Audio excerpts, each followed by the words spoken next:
Good evening, and welcome to Targeted Massachusetts Northeast Conference and home of the Allen Institute for Human Rights. My name is Frank Allen, and I will be your host for the evening. The views and opinions that are expressed by our listeners are not necessarily the views of Targeted Massachusetts, the Allen Institute, nor myself.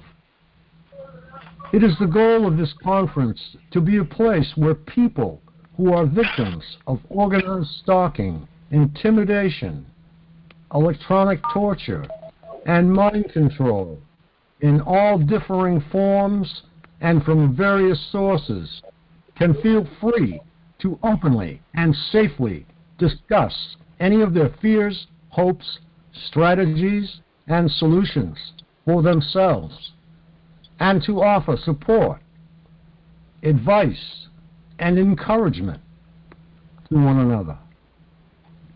It is understood that some people may not always agree with one another, so let us start this conference with the willingness to agree to disagree, keeping in mind that it is more important to support one another than for us to always be correct.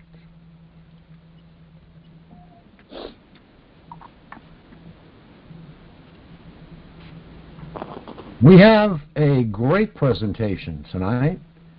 I'm not going to tell you actually the name of the film, but it will definitely enlighten many people as to what is going on. It's old.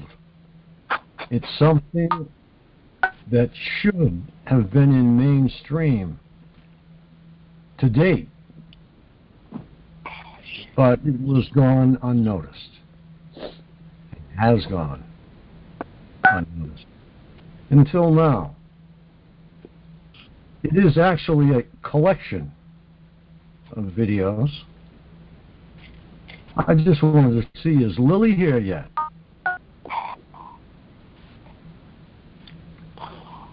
Okay, Lily is not with us yet. It is 9:03 p.m. and we now have 29 guests that have stopped in, and the numbers are going up.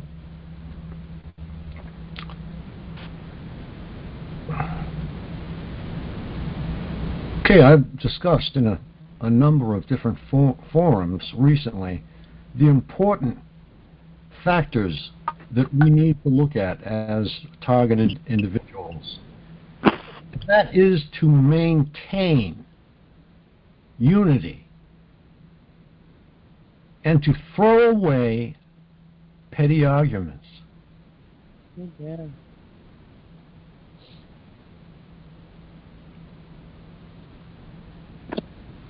To unite TI to TI, state to state, all across the United States and all across the world, all the TIs that we can gather.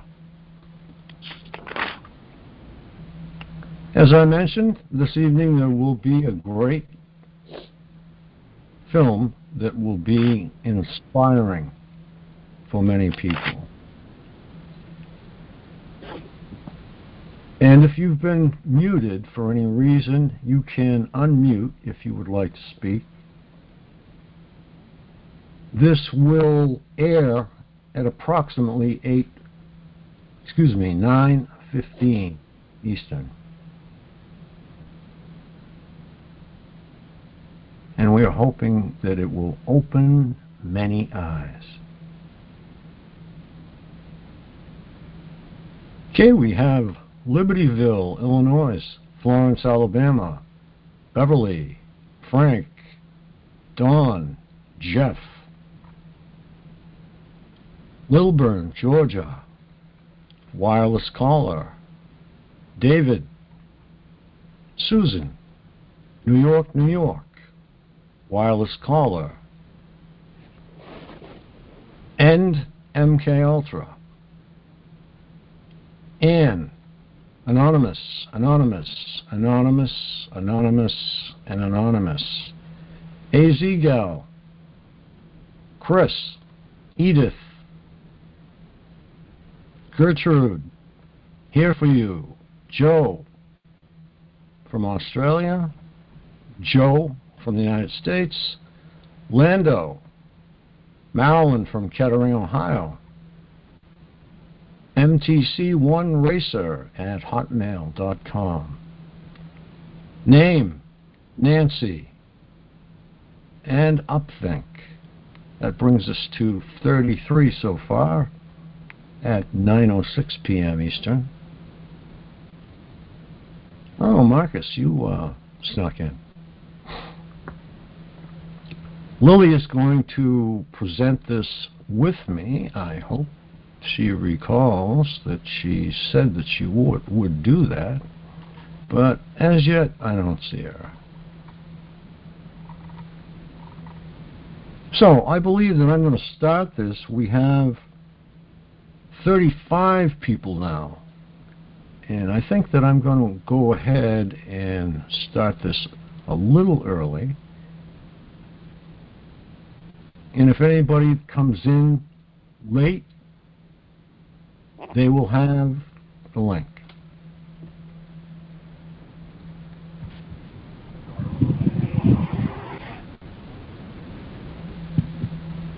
Hi, Frank. Hi. Hi. Hi, Frank. Hi. Hi. Can you hear me? Yep. I have to tell you. Oh, no, I have to go. Sorry, this is so much up to retirement. I'll call you back. I'll come and talk to you again anyway. Okay. All right. No, if you would like to speak now, go right ahead. We are just waiting to start this video, and the more people that get here before we start, the better.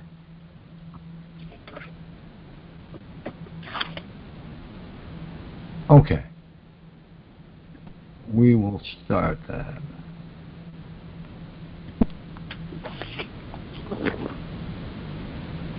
Okay, if you all can be quiet, that would be great.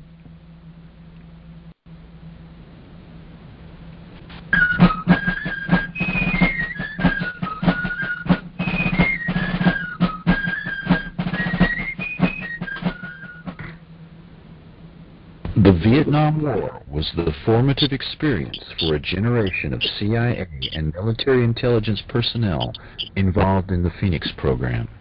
They viewed the military defeat in Vietnam as a betrayal on the home front, a loss of will by domestic political enemies, not a military failure against a nationalistic revolution fought as a guerrilla war.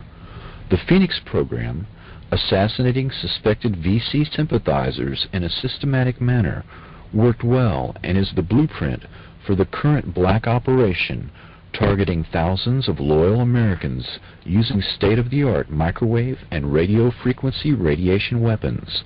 The motivation to suppress domestic dissidents and to assassinate loyal American opposition stems from the perception of dissent against the war as treason. This philosophy is stated very clearly in the Mind War paper written by Michael Aquino. The Department of Defense has a huge stake in futuristic technology that kills by ionizing and non-ionizing radiation, leaving little or no trace. The indiscriminate killing of the Phoenix program continues on American soil. The terms soft kill, slow kill, and silent kill refer to the new way of killing the enemy in conflicts short of war and the small wars of the future.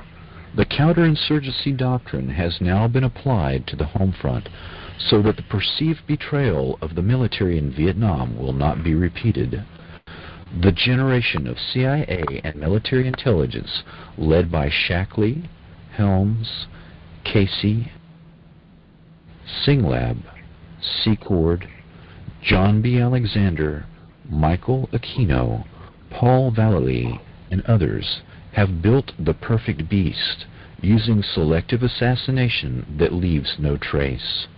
The ability to cull the human herd with silent kill technology allows a few personalities to remake the entire society in their own image. Extremely low frequency technology slowly drives the target crazy with silent sound, similar to the CIA MKULTRA psychiatrist Ewan Cameron's psychic driving technique used to break down the target's personality. The new buzzwords at the Pentagon are synthetic telepathy and psychotronics. Another means of attack on targets is the Smirnov patent that uses subliminal suggestion to manipulate human behavior. This patent was purchased by the remote viewing company SciTech Corporation. Military intelligence officers involved in developing these non-lethal weapons also control SciTech. Emotional manipulation is accomplished using Dr. Michael Persinger's work to remotely project emotional states that the brain entrains or locks onto and emulates. One can broadcast rage or fear at an individual target to manipulate and control them. As if these methods were not enough to torture and murder people, add to this nightmarish toolbox active gang stalking. CIA-created cults and other cause-oriented groups are used by actively harassing them in public in a neutralization technique described in counterintelligence operations manuals that are aimed at enemy agents. In the race to develop a new weapon, it has always been necessary to test it on human beings. Perfecting the latest weapons designed to kill slowly and silently, as well as perfecting the process of controlling the human mind, are no different. Once the weaponry has been perfected on these few thousand people, the same techniques will be applied en masse to the general population and then to humanity as a whole.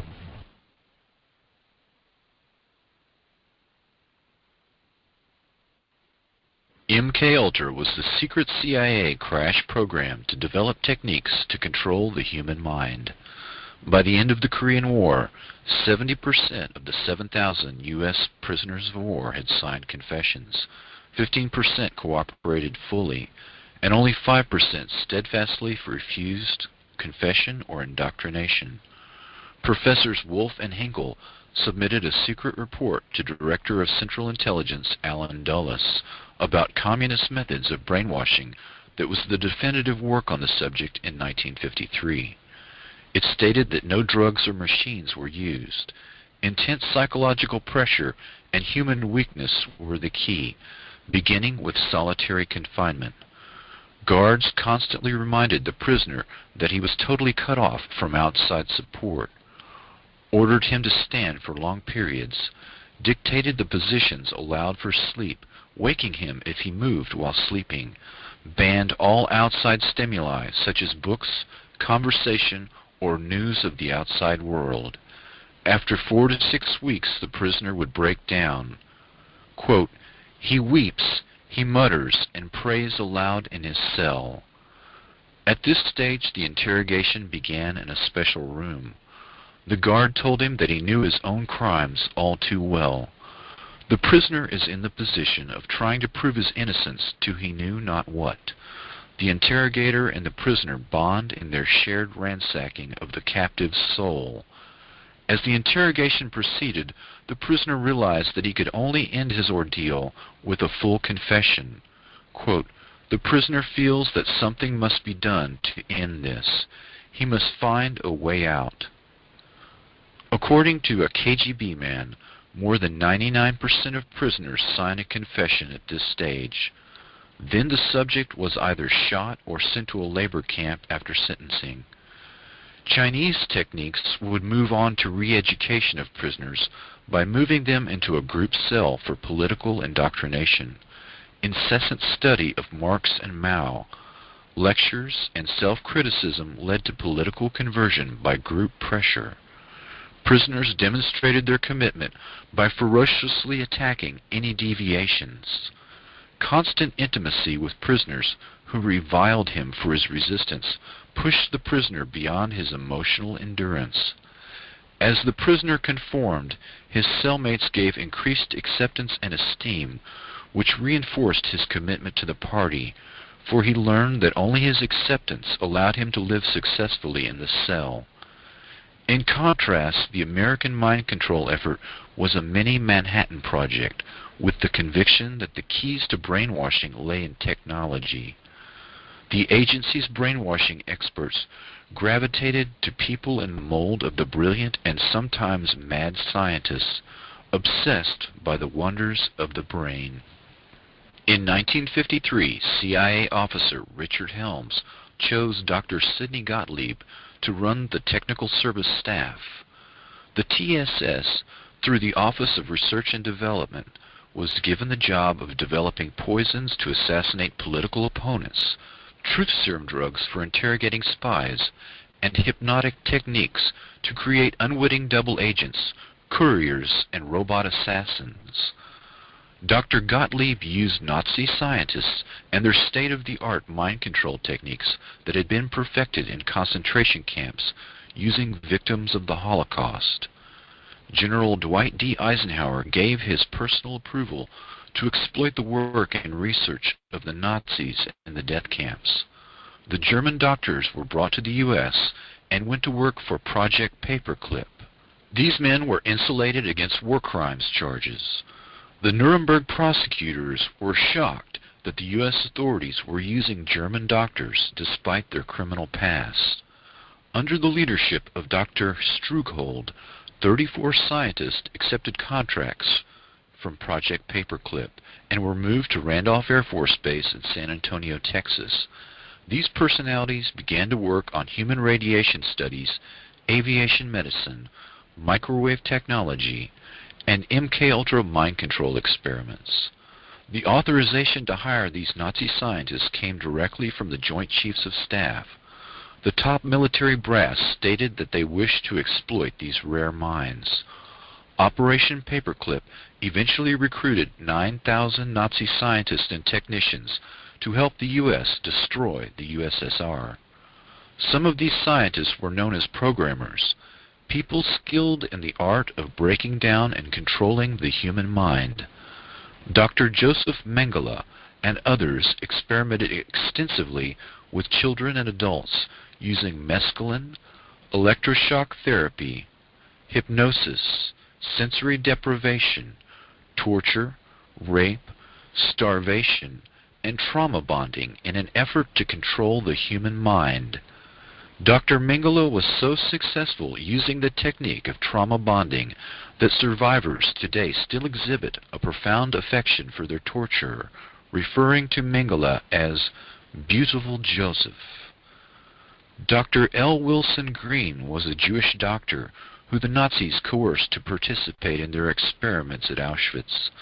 This individual, whose code name was Dr. Green, came to the U.S. after World War II and began to experiment on adults and children for the military and CIA.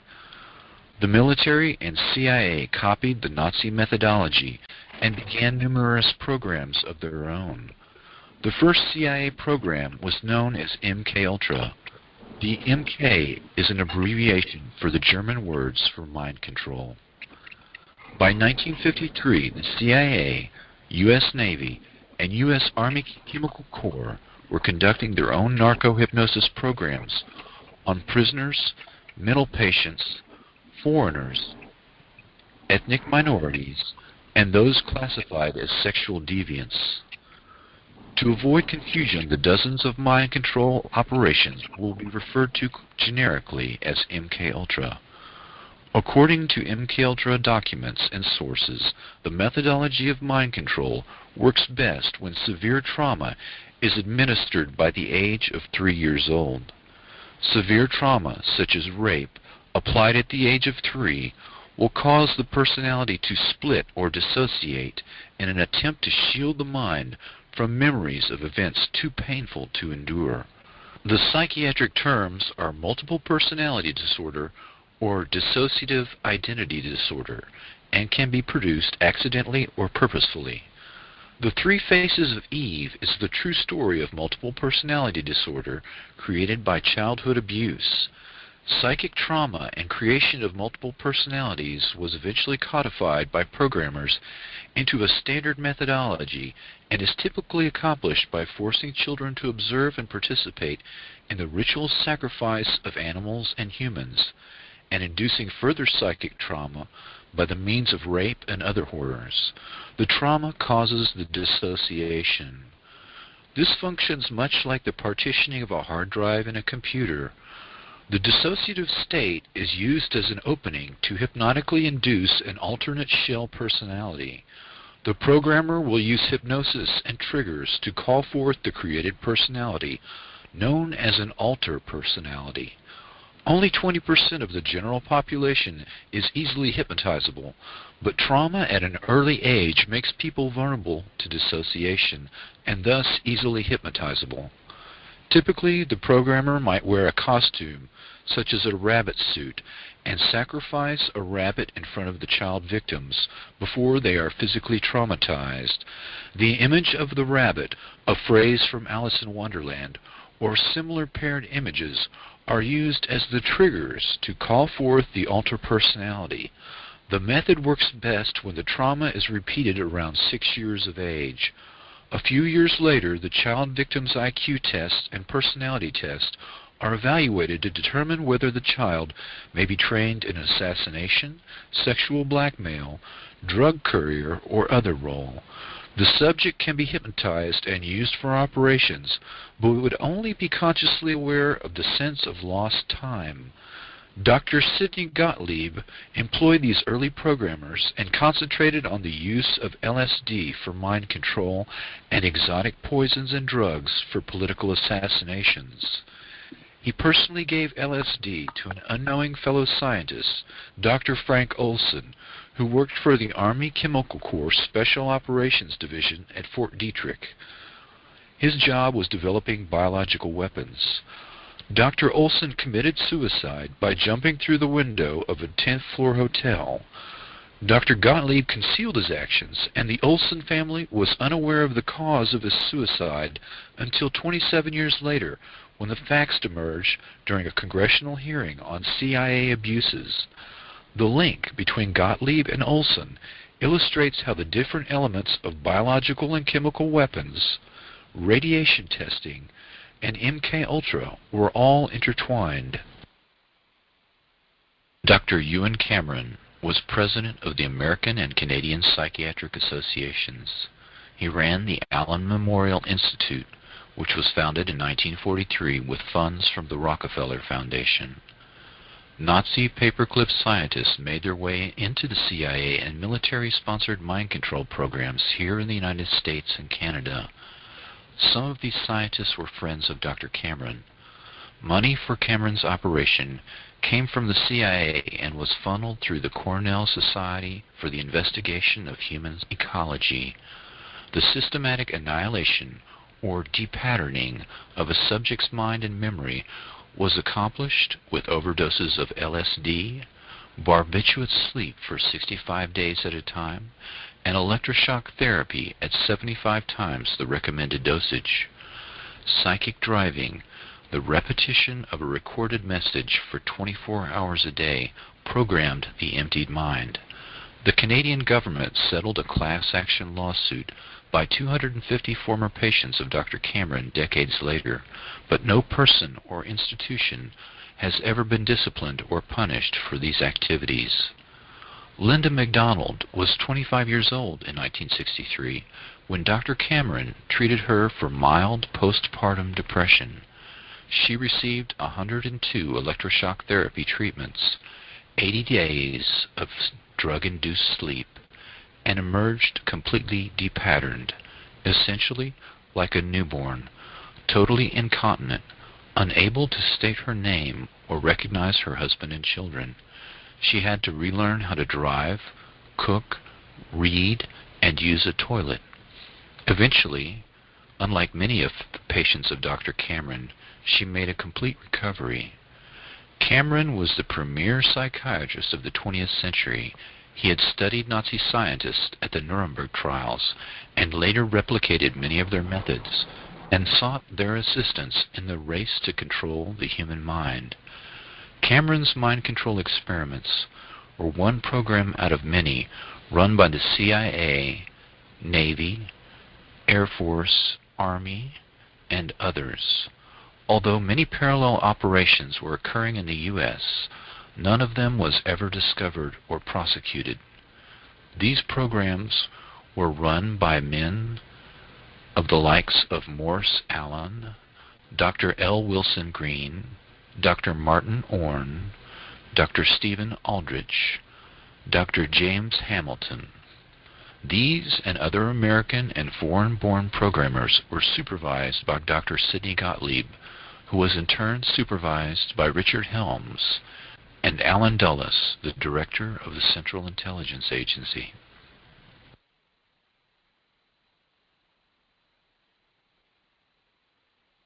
I was tired, I was depressed, my back was hurting.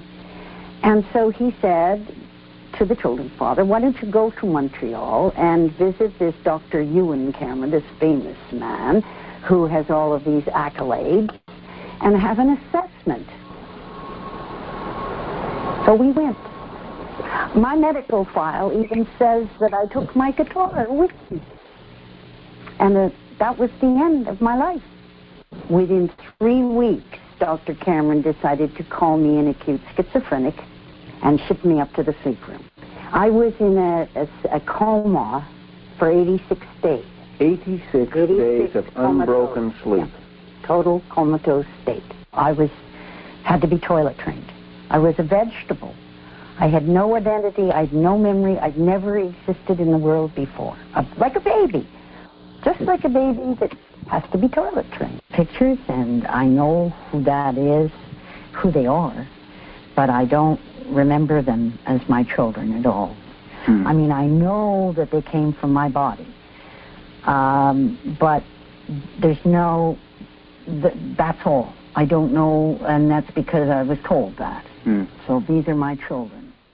Linda MacDonald would hound the federal government for 4 years before finally in 1992, Ottawa grudgingly agreed to compensate her and some of Dr. Cameron's other victims $100,000 each.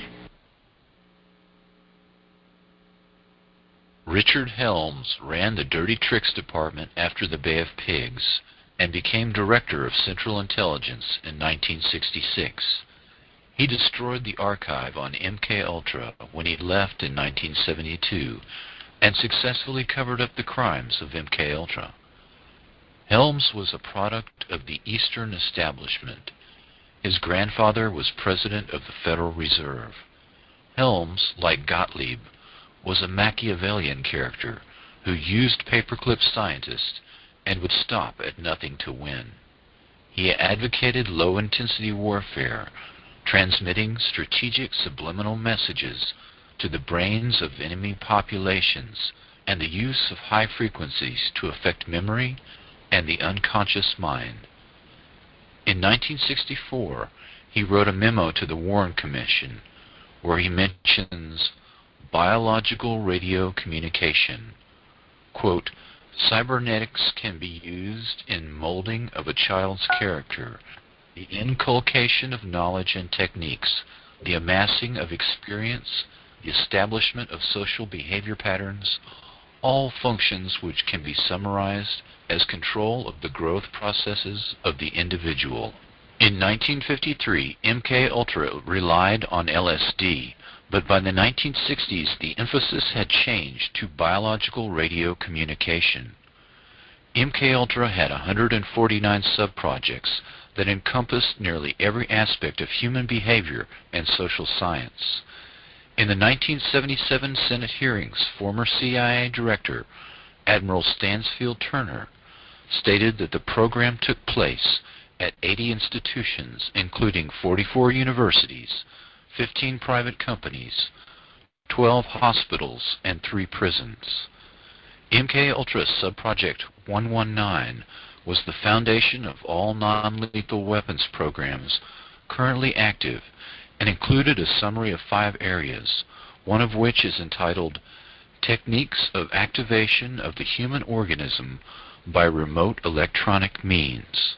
This memo was dated August 17, 1960, and when viewed with other evidence that was not destroyed, shows significant interest in radio frequency weapons and direct control of human behavior at a distance.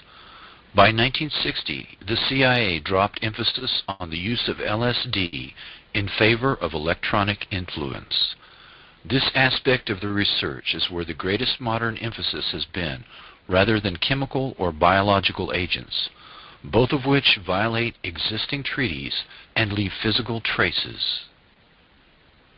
Dr. Stephen Aldrich took control of the Office of Research and Development in 1962 from Dr. Sidney Gottlieb. Aldrich started Operation Often, an investigation into the occult with the help of Houston sorceress Sybil Leek. CIA behaviorists carefully studied every aspect of the occult underground. The Scientific Engineering Institute, SEI, was a CIA cutout that had been set up in 1956 to study radar. In 1962, SEI set up a lab to study the effects of electrodes deep in the brain. In 1972, SEI also sponsored a course at the University of South Carolina in rituals of demonology and voodoo. Dr. Aldrich was an MKULTRA programmer who focused on remote brain manipulation and the occult, the twin threads that run through SEI Corporation. In 1962, a CIA manual focused on radiohypnotic intracerebral control, RHIC, which was developed by the Pentagon. Quote, "When a part of your brain receives a tiny electrical impulse from outside sources, such as vision, hearing, etc., an emotion is produced. Anger at the sight of a gang of boys beating an old woman, for example. The same emotions of anger can be created by artificial radio signals sent to your brain by a controller. You could instantly feel the same white-hot anger without any apparent reason." Unquote. Another term, electronic dissolution of memory, EDOM, refers to the ability to erase memory at a distance.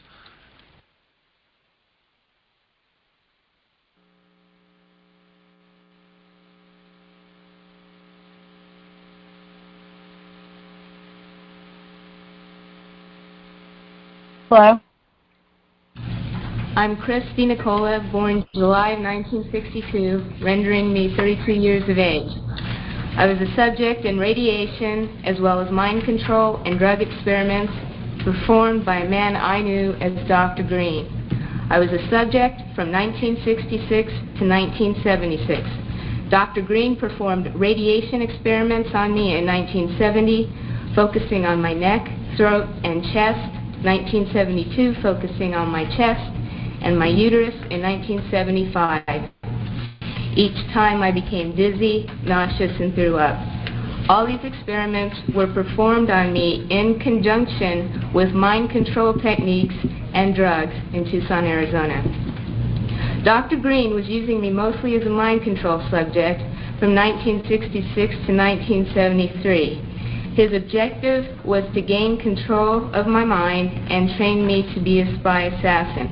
I was in what looked like a laboratory, and there seemed to be other children. I was strapped down, naked, spread eagle, on a table, on my back. Dr. Green had electrodes on my body, including my head. He used what looked like an overhead projector and repeatedly said he was burning different images into my brain while a red light flashed aimed at my forehead. In between each sequence, he used electric shock on my body and told me to go deeper and deeper, while repeating each image would go deeper into my brain, and I would do whatever he told me to do. I felt drugged because he had given me a shot before he started the procedure. When it was over, he gave me another shot. The next thing I remember, I was with my grandparents again in Tucson, Arizona. I was 4 years old.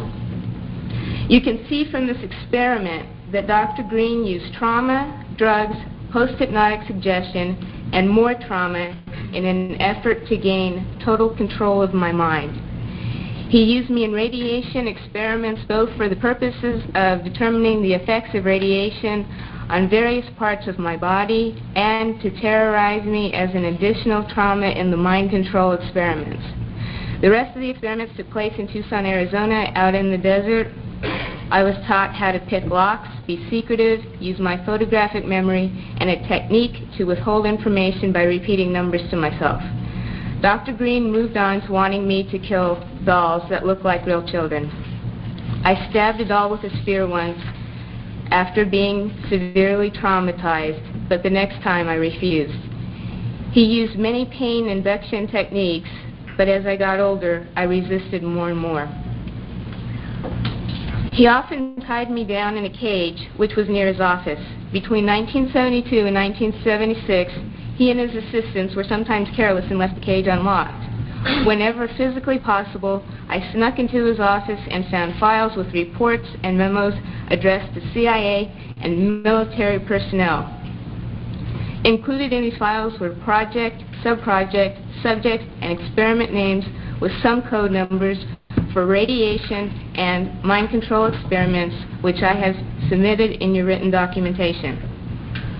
I was caught twice, and Dr. Green ruthlessly used electric shock, drugs, spun me on a table, put shots in my stomach, in my back, dislocated my joints, and hypnotic techniques to make me feel crazy and suicidal.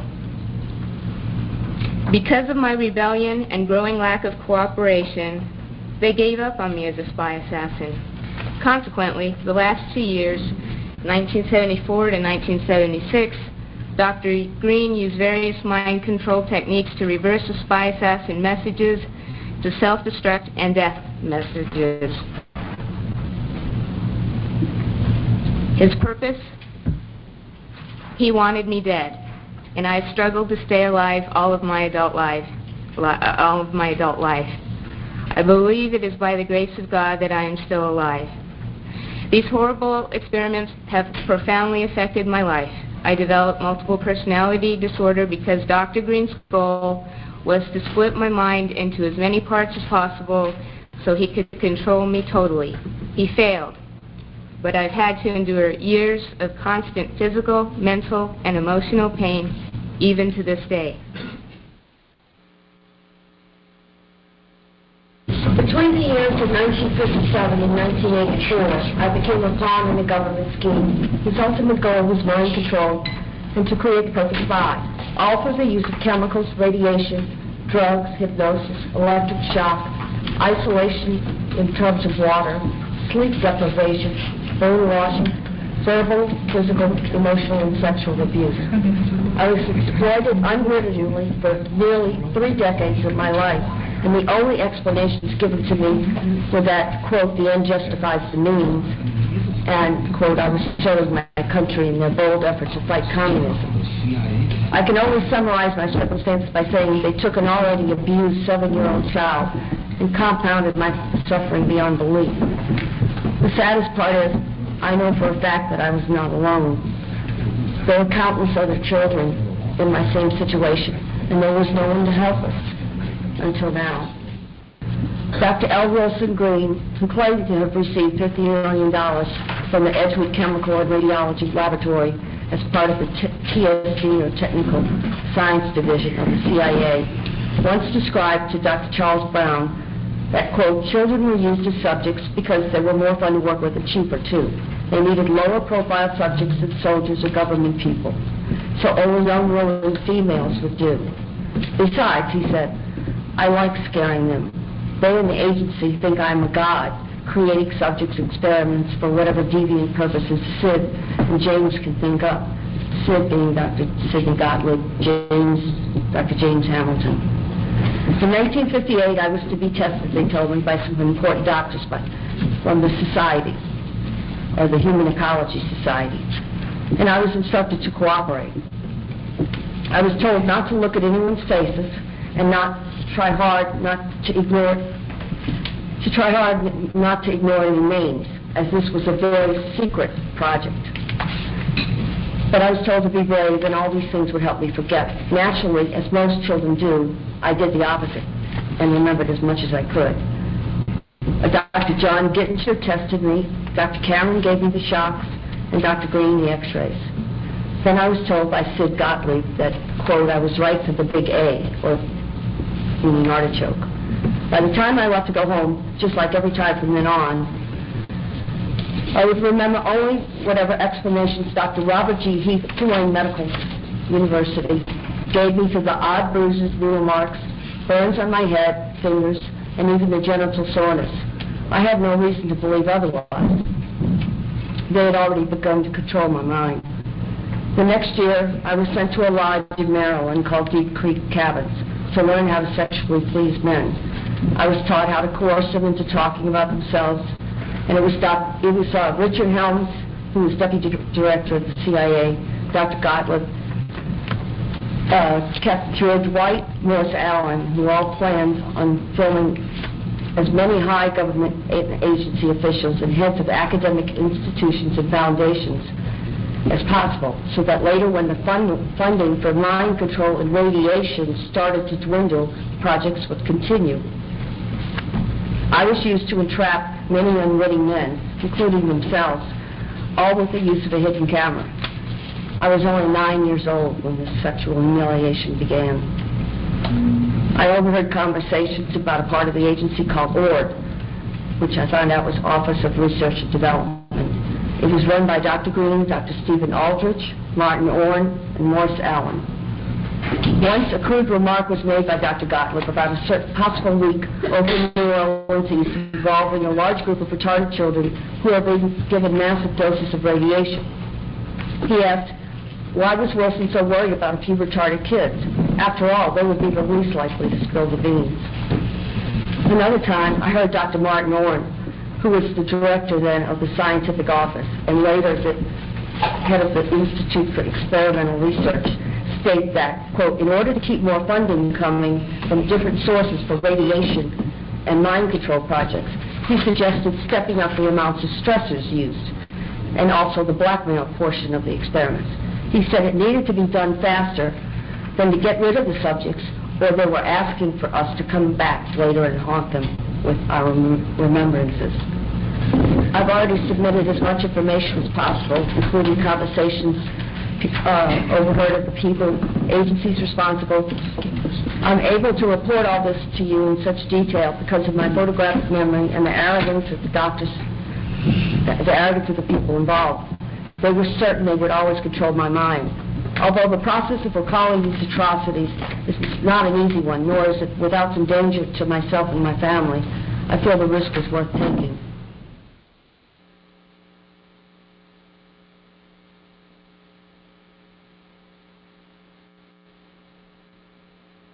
Project Pandora. In 1953, the Russians began to bombard the U.S. Embassy in Moscow with electromagnetic radiation in the microwave spectrum, but the fact was kept secret from the embassy employees. U.S. Ambassador Stossel contracted a blood disease, bleeding eyes, nausea, and eventually lymphoma. He and other employees eventually died as a result of the microwave attacks. Dr. Henry Kissinger sent a secret memo giving hazard pay to embassy personnel in the 1970s. Before the attacks, the USSR had met with the U.S. to try to head off an arms race in electromagnetic weapons, but were refused. In retaliation, they began microwaving the U.S. Embassy. It is possible that the U.S. government took advantage of the situation and used the embassy staff as microwave guinea pigs. The Department of Defense's Advanced Research Projects Agency, ARPA, set up a lab at Walter Reed Army Institute of Research and participated in Project Pandora. Scientists began zapping monkeys to study the biological effects of highly concentrated microwave frequencies. Similar studies were conducted at the VA Hospital in Kansas City, University of Rochester, Brooks Air Force Base, Johns Hopkins, MIT, the MITRE Corporation, University of Pennsylvania, and other domestic and foreign labs. In one study, Dr. Jose Delgado experimented on 4 human subjects using radio waves, reporting they experienced different emotions, sensations, and colored visions. Delgado stated that these weapons were, quote, more dangerous than atomic destruction. With knowledge of the brain, he said, we may transform, we may shape, direct, roboticize man. I think the great danger of the future is that we will have roboticized human beings who are not aware that they have been roboticized, unquote. Dr. Delgado was in fact responsible for the development of a brain transponder that was used to roboticize human subjects. In the councils of government, we must guard against the acquisition of unwarranted influence, whether sought or unsought, by the military-industrial complex. The potential for the disastrous rise of misplaced power exists and will persist. 5, 4, 3, 2, 1.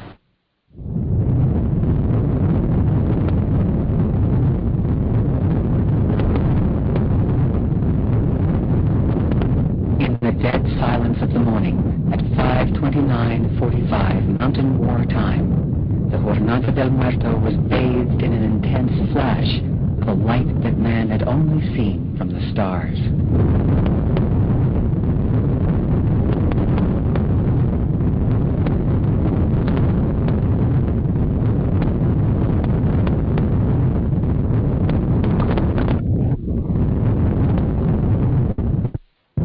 He knew the world would not be the same. Few people laughed. Few people cried. Most people were silent. I remembered the line from the Hindu scripture, the Bhagavad Gita. Vishnu is trying to persuade the prince that he should do his duty, and to impress him takes on his multi-armed form and says, now I am become death, the destroyer of worlds. I suppose we all thought that one way or another.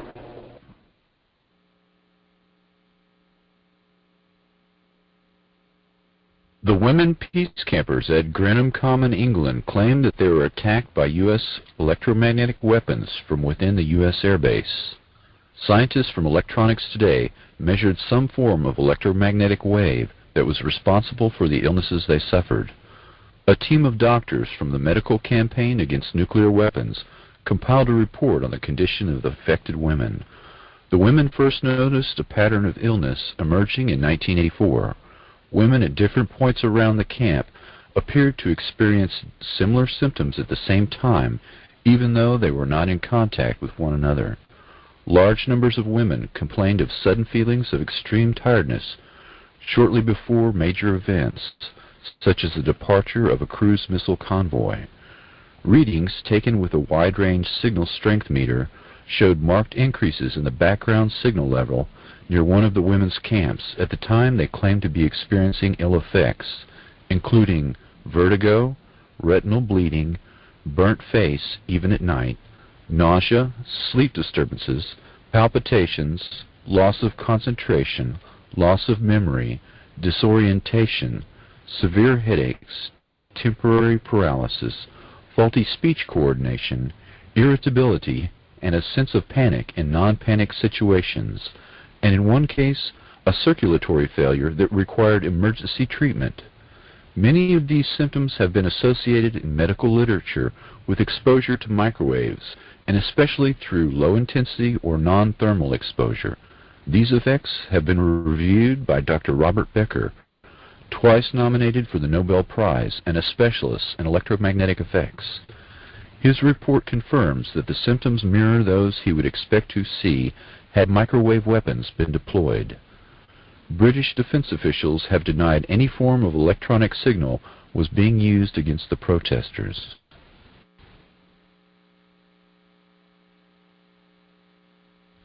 The Department of Justice Electromagnetic Weapons Program.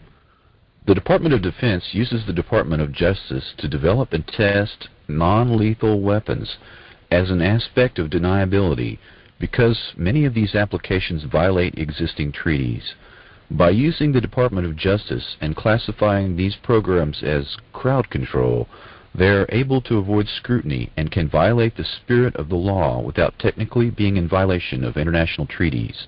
In 1993, the National Institute of Justice Initiative on Less Than Lethal Weapons recommended that state and local police departments in America utilize psychotronic, electromagnetic, and other mind control weapons against American citizens involved in, quote, domestic disturbances, and opened a term that could include family arguments.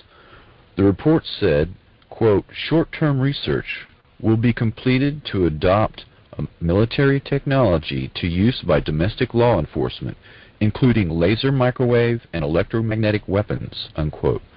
The Washington Post reported, quote, the Pentagon and the DOJ have agreed to share state-of-the-art military technology with civilian law enforcement agencies, including exotic non-lethal weapons, unquote. This new approach to law enforcement was showcased in a 3-day secret conference on non-lethal weaponry at the Applied Physics Laboratory at Johns Hopkins University in Maryland. The conference head was Colonel John B. Alexander, Program Manager for Non-Lethal Psychotronic Defense, Los Alamos National Laboratory. Attending the meeting was Attorney General Janet Reno, military weapons specialists, and representatives from state and local police departments. Subjects included radio frequency weapons, high-powered microwave technology, acoustic technology, voice synthesis, and application of extreme frequency electromagnetic fields to non-lethal weapons. Question about some of the technology that you're developing to fight the war on terror, specifically directed energy and high-powered microwave technology. When do you envision that you can weaponize that type of technology? Goodness. It is in, for the most part, the kinds of things you're talking about are in varying early stages. Do you have anything you'd add? I don't think I would add much. I think they are in early stages and probably not ready for employment at this point. But you sound like you're willing to experiment. I think that's the point, and I think, and we have, I think, from the beginning of this conflict, I think General Franks has been very open to looking at new things if there are new things available, and has been willing to put them into the fight even before they've been fully wrung out. And I think that's not referring to these two particular cases of directed energy or high-powered microwave, but sure.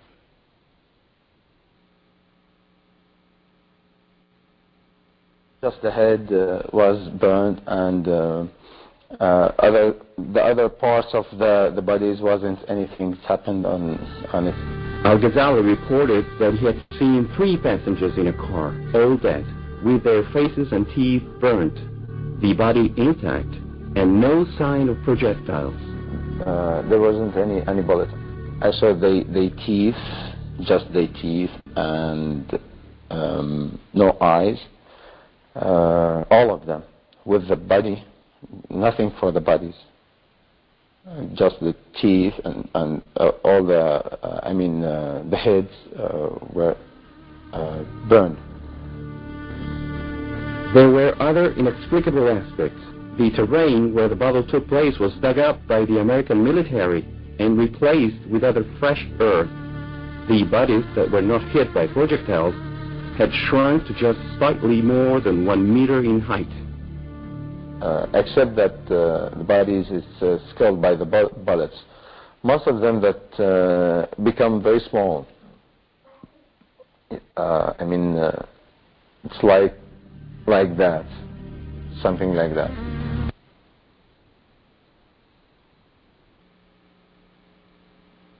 Talk with the colleague Dr. Saad Al-Faluji, which is the chief surgeon in that hospital. Dr. Al-Faluji said to me that from the survivors that he operated, that they said they did not hear any noise. So there was no explosion to hear, no metal fragments or shrapnels or bullets in the bodies. So they themselves were thinking of some strange kind of weapon which they did not know. No gunshot wounds? No. I think, I don't know what it was really. We are here 10 surgeons. We couldn't decide what was the weapon which been hit this time. But inside the bodies you did not discover ordinary bullets? All of them being, we didn't find bullets. Yeah. We didn't find bullets. But most of the injured people been dead. So they took them immediately to the refrigerator. We couldn't dissect and see. But those who are alive, we couldn't find any kind of shells. We didn't find shells inside their body. There outside seems to be a new weapon. It seems a new weapon. You experiment on our civilians. We don't know what was. Nobody can identify what the type of this was. 26 in the past. About 20 of them. Some of them have no head. The head being cut. Some of them, the arms, the legs. The only one who didn't injure was the driver. And really, I don't know how he reached our hospital. He was in his lap. One head beside him. It was a very, very horrible thing. In the roof of the car, there was parts of the body, mental, intestine, brains. Yes, all parts of the body. It was a miserable, it was very, very, very, very. Do you have idea with what kind of weapons they attacked that bus? This bus, we didn't know what kind of weapon would be hit. Really, what we saw, cut arms, cut legs, cut head, abdomen, open abdomen.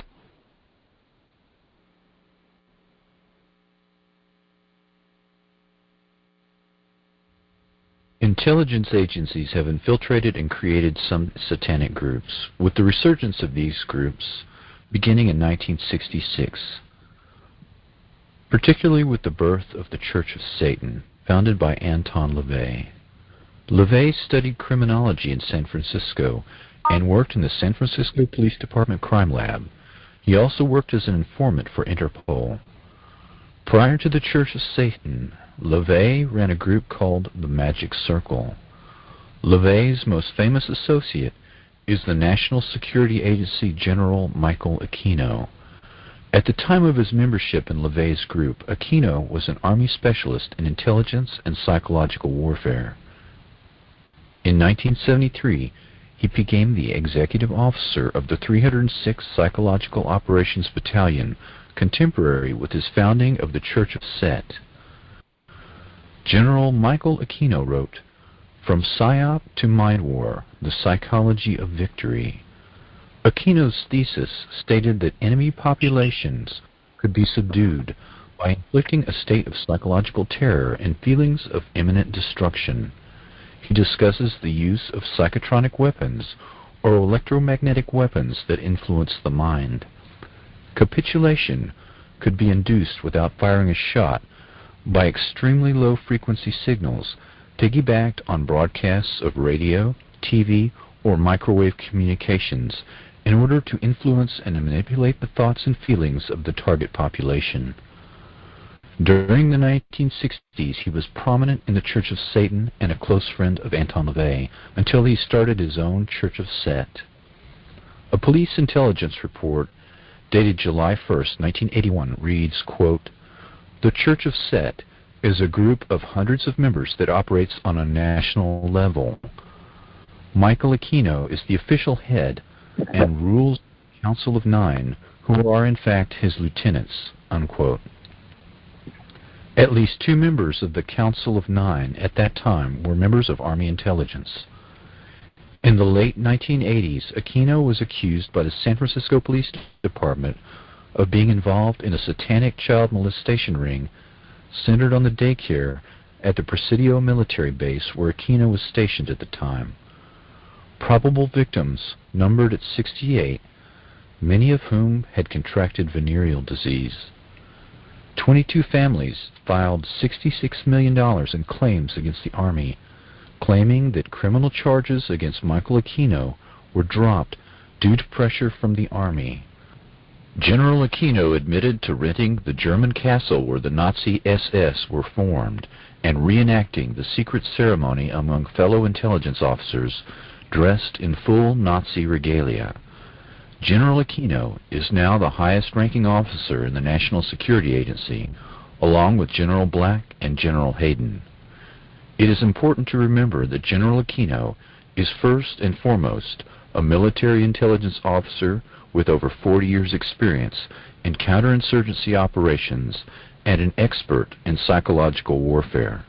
General Aquino's psychological warfare campaign has started or infiltrated cults and other closed systems as part of a concerted effort to control large numbers of people and to destabilize the centers of constitutional and legal authority, both here in the United States and in other nations. This methodology is part of a concerted plan that spans several generations. The Church of Satan and the Church of Set, as well as other cults and mainstream organizations, are closed systems with their own belief systems that are insular and separate from the reality that most people take for granted. These closed systems allow large numbers of people to be manipulated into performing antisocial acts that most members of the greater society would not contemplate. Aquino first participated in MKULTRA-related activities in Vietnam as part of the Phoenix program in the 1960s. These ongoing MKULTRA operations are functioning as a counterinsurgency and infiltration operation aimed at destabilizing the United States and other industrialized nations. The following cults have been used by General Aquino or his associates to continue MKULTRA operations outside of the laboratory. The mass suicides at Jonestown of 890 people had similar threads, a cult with sinister connections. Jim Jones, who had connections to the CIA, set up his utopian experiment on the same land the CIA had used to train mercenaries to fight in Angola. According to investigators, the Jonestown experiment was conceived of by Dr. Lawrence Laird Layton, staffed by him and financed by Layton. The African-American cult had at its core a Caucasian inner council composed of Layton and his family. Layton was a chemist in the Manhattan Project and head of the Army's Chemical Warfare Research Division in the 1950s. The People's Temple cult took over the Mendocino State Hospital as a part of a government pilot project to evaluate the feasibility of deinstitutionalizing mental patients. After a reduction in state funding, most of the patients at the Mendocino State Psychiatric Hospital were released into the custody of the People's Temple. Congressman Leo Ryan was assassinated in his attempt to investigate the cult. The pathologist in Guyana reported 80 to 90% of the victims' bodies had fresh needle marks. Other victims had been shot or strangled. In 1981, the survivors sued the former head of the CIA for, quote, enhancing the economic and political powers of James Warren Jones, unquote, and of conducting mind control and drug experimentation on the Temple flock. The Manson family was associated with the Process Church, which according to the Utah Department of Public Safety moved to southern Utah and changed their name to the Foundation. In a 1990 internal memo authored by church authority Glenn L. Pace, allegations were made of ritual abuse and human sacrifice. Pace writes that he has met with 60 victims of ritual abuse, but there were probably 2 to 3 times as many victims. 53 were female and 7 were male, 8 of which were children. All are members of the Mormon Church. 45 victims alleged they witnessed or participated in human sacrifice. The majority were abused by relatives. All had developed psychological problems such as multiple personality disorder. Quote, the memories come in layers. The first might be of incest. Another layer might well be the memory of seeing people hurt or even killed. Then they remember having seen babies killed. Another layer is realizing that they participated in the sacrifices. One of the most painful memories may be that they even sacrificed their own baby. I have only seen those coming forth to get help. They are in their 20s and 30s for the most part. I can only assume that it is expanding geometrically, and am horrified by the numbers represented by the generation who are now children and teenagers." Unquote.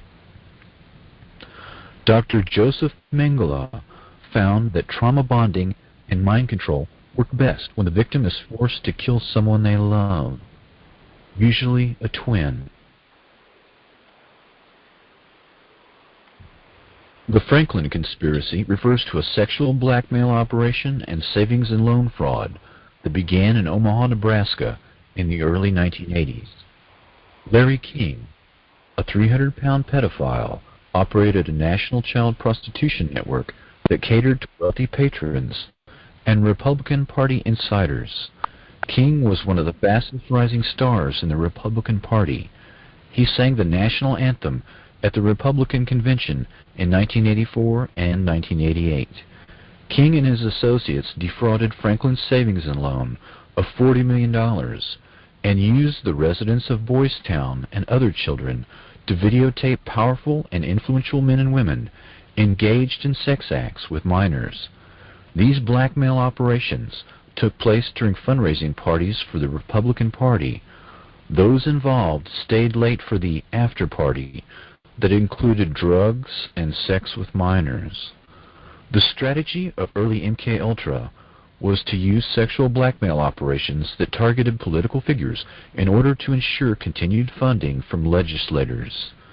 Victims who came forward testified that King and his associates performed satanic rituals and human sacrifices. Many of the children who came forward with their stories have since been murdered or imprisoned. The most prominent and vocal victim has been held in solitary confinement longer than any other person in Nebraska history. Larry King served 2 years for fraud and was promptly employed by his good friend, the editor of an Omaha newspaper.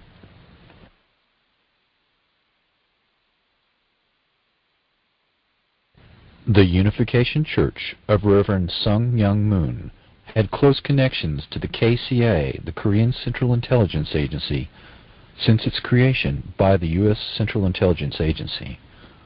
4 of Moon's early leaders were Army officers with KCIA credentials, and Moon's most influential aide, Dr. Bo Hai Pak, was liaison between the CIA and the KCIA, making numerous trips to the NSA headquarters at Fort Meade, Maryland. Moon's church is fabulously rich, with at least 600 front groups. It purchased the Washington Times newspaper for over $1 billion.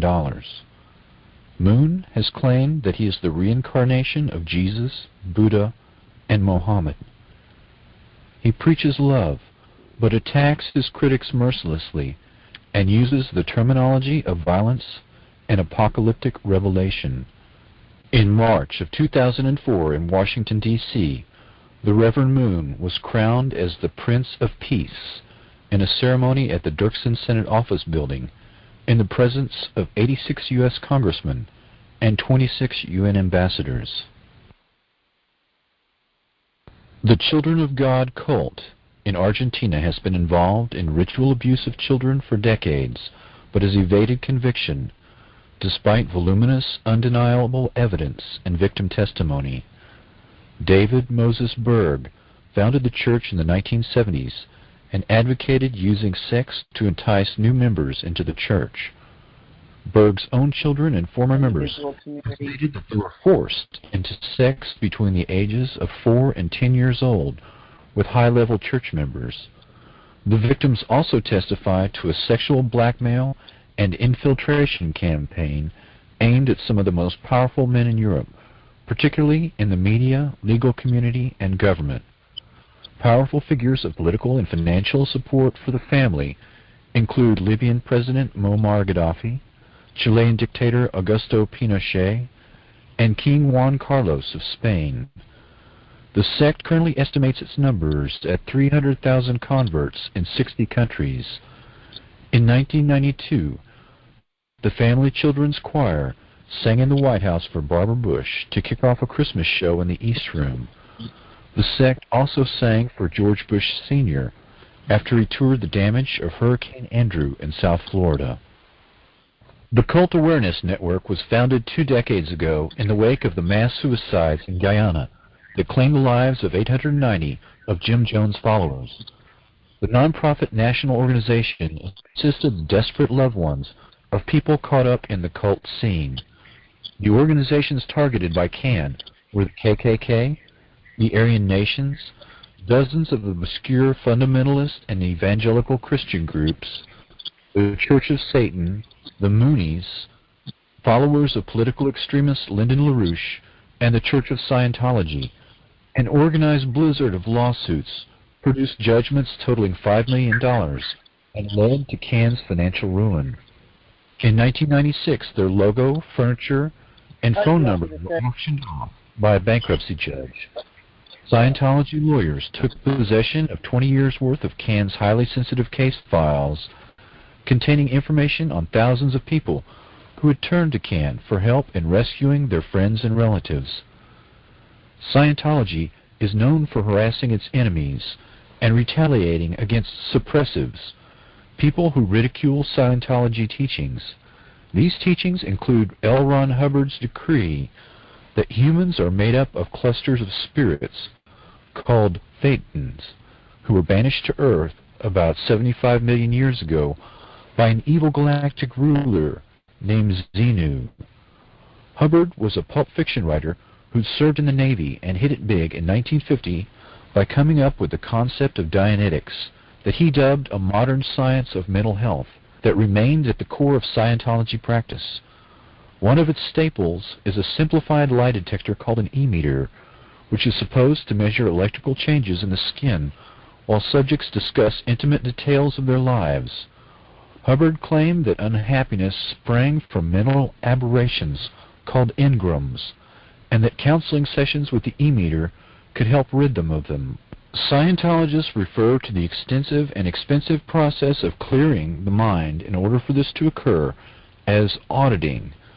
But during the 1970s, the IRS conducted some auditing of its own and accused L. Ron Hubbard of skimming millions of dollars from the church, laundering it through dummy corporations, and stashing it in Swiss bank accounts. Although he died before the case was adjudicated, his wife and 10 other former church leaders went to prison in the early 1980s for infiltrating, burglarizing, and wiretapping dozens of private and government agencies in an attempt to block their investigations.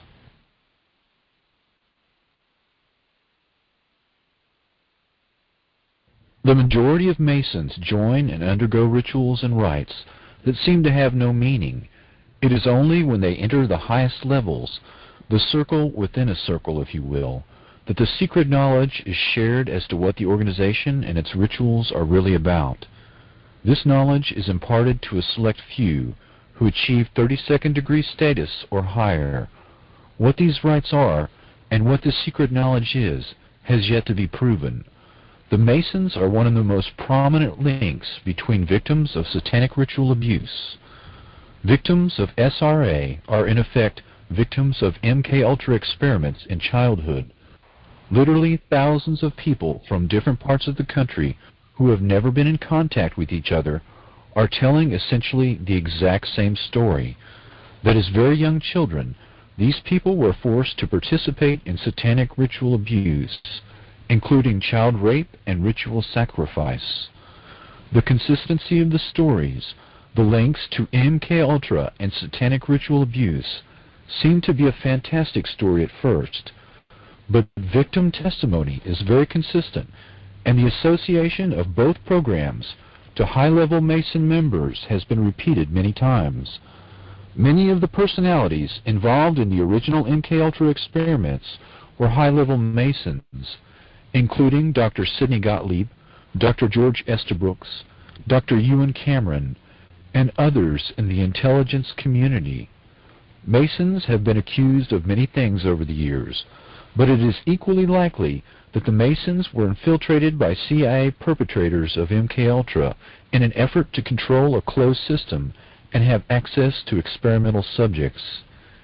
MKULTRA was moved out of the laboratory and into these closed systems of various kinds that could be manipulated and used to supply large numbers of children for mind control experiments and blackmail operations without directly implicating the CIA.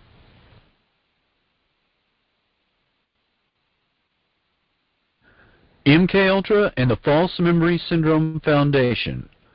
Dr. Martin T. Orne is an original board member of the False Memory Syndrome Foundation, the FMSF, as well as a senior CIA researcher at the University of Pennsylvania's Experimental Psychiatry Laboratory. The FMSF was created to deny the existence of cult mind control and child abuse, and is staffed with psychiatrists connected to the CIA and their mind control experimentation. The phenomenon of children being coached or led to invent tales of abuse or make up such stories does exist, but comprises a small minority of the reported cases of child abuse, between 2 and 8% of all reported cases. One survey found 88% of therapists considered ritual child abuse a very real social problem. Only 5% of all child abuse cases ever enter the courtroom. Half of these end with the child returned to the custody of the abusive parent.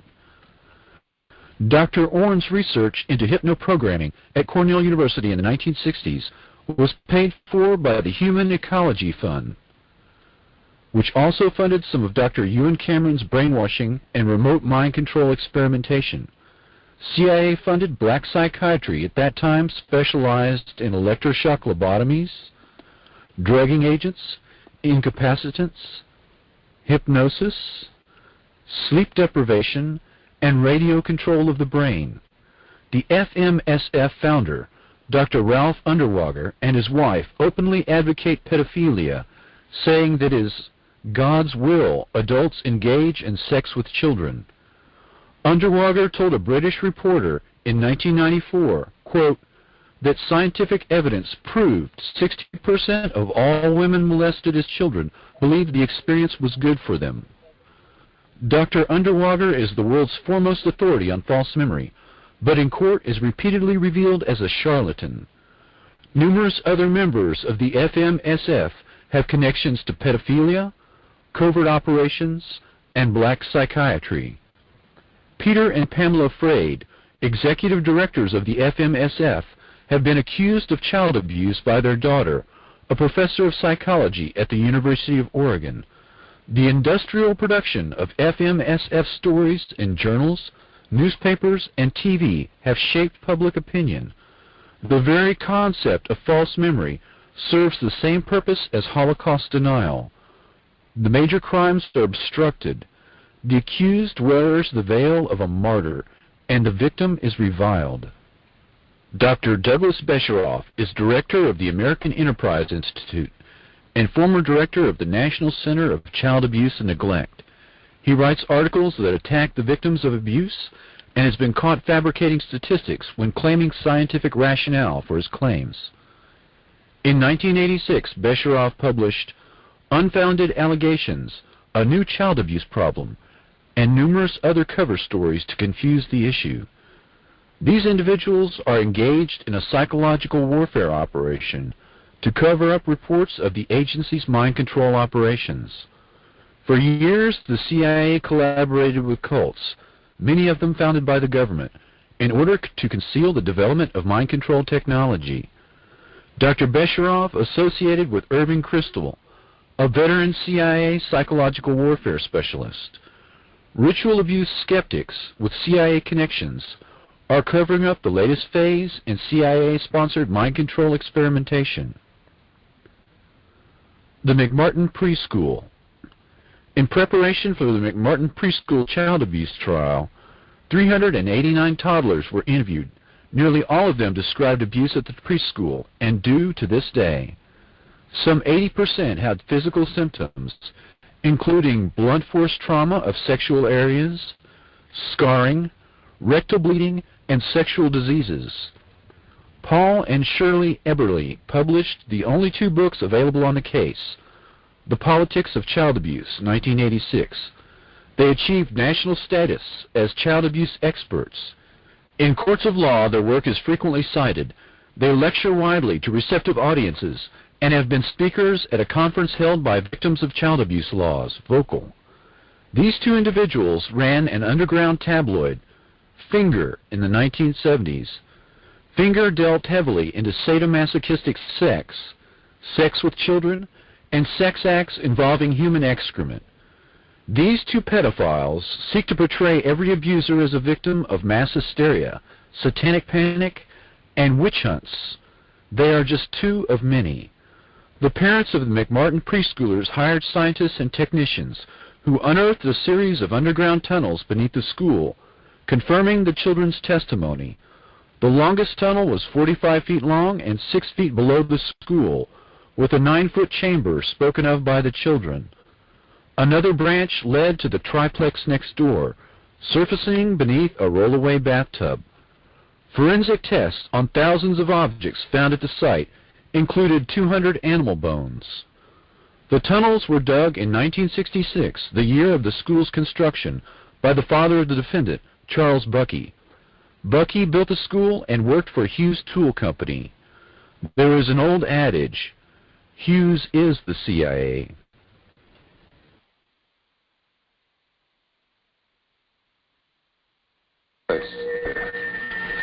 Pick it up and put it in this bag. That's right. The next will be a small, harmless snake. Pick it up behind the head. That's right. And put it in here. That's right. All the way, make sure it's in. That's right. And now there'll be a large snake, which you'll pick up behind the head. Behind the head. Quickly. Quickly.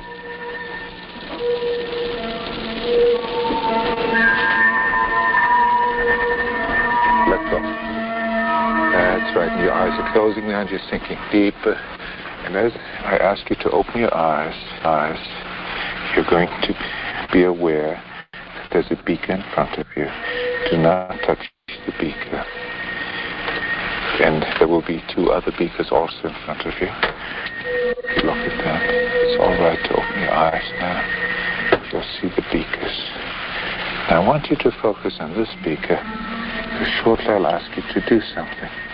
This beaker you want to be careful of because it is filled with acid. This nitric acid, you've had chemistry, haven't you? And you know that the nitric acid dissolves copper. I'm going to put a penny into the acid. Look what happens. Now I want you to reach in with your hand and pick up the penny out of the acid and put it into this beaker. Take it very quickly. Go ahead. Put it in. That's right. Just put your whole hand and close your eyes. Nothing else at all. Nothing else at all. Only my voice. Nothing else at all. That's right. That's right. All right. Now I want you to put your hand in this beaker. That's right. Only my voice. Nothing else at all. That's right. Now when you open your eyes, you're going to be aware that the beaker is still there in front of you. But beside you, you'll be aware that there's a man who's been responsible for all of the nuisance today, all of the discomfort. And you're going to become more and more annoyed at him as you think about that. In fact, you're going to pick up the beaker and throw the contents right at him. You're going to take the beaker and you'll feel good doing that. All right, and you'll do it quickly. Open your eyes, you'll see the beaker in front of you. Pick it up and throw it at it. Throw it at it. That's it. As you saw, we changed the acid for colored water while the subject's eyes were closed. The subject not only couldn't see this, but wasn't really aware of it because the smell of the acid was strong enough in the area to be quite compelling. Yet she threw the acid, what she thought was acid, at someone else. By the same token, she picked up the rattlesnake, and she was willing to take a penny out of the fuming acid. The reason why she did it, however, was not so much the fact that she was hypnotized, but the fact that she knew that I couldn't afford to have anybody be hurt, and I wouldn't want anybody to be hurt, and for that reason she trusted me. And it was the trust that mattered. I decided that I liked Anton LaVey. He was a pleasant man. He believed in what he was doing, and underneath his somewhat Mardi Gras exterior, I sensed that there was an individual who did in fact have a new perspective on the human equation, on what humanity is. The Trojan Horse. The Athenians laid siege to Troy for many years, and then abruptly departed, leaving the Trojan horse. The prophet Laocoon warned the city that the Trojan horse held their doom. He hurled his javelin into the side of the Trojan horse, and was attacked by a giant multi-headed serpent that emerged from the sea and pulled he and his sons into the sea to their deaths. The inhabitants took this as an omen to mean that the Trojan horse was a gift from the gods, and thus sacred. They brought the offering inside the city gates, and at night the Athenians emerged, opened the gates to their awaiting army, and the city was sacked and destroyed, the men killed, and the women and children enslaved. The Nazi Trojan Horse. Nazi Germany personifies the technological totalitarian state and serves as a model. The subjugation of the Weimar Republic began with the creation of private militias that were used as a springboard to infiltrate the German military and finally the police force. Once the German police forces were co-opted, there was no going back. The Reichstag fire was an excuse to seize power and carry out the Night of the Long Knives, the execution of hundreds of internal political rivals, opponents, and potential threats. Once Hitler had crossed the Rubicon of mass assassination, he publicly declared his actions above the law. The pseudoscience of eugenics, the dogma of German racial superiority, and the theoretical subhuman level of other races was the rationale for wars of annihilation. Hitler's plan was to depopulate vast regions of the East and replace them with Germanic stock. Lebensraum, or living space, was the key phrase. 10 million Jews came under their geographical control, of which 6 million were systematically murdered in an effort to wipe out the Jewish race. 3 million others perished in the camps, including gypsies, Slavs, and other supposed subhuman races, as well as homosexuals, dissident Catholic priests, prisoners of war, union leaders, political opponents, Germans caught aiding Jews, religious sects such as Jehovah's Witnesses, and the intellectuals of conquered nations. The concentration camp of Auschwitz processed 4,756 human beings a day.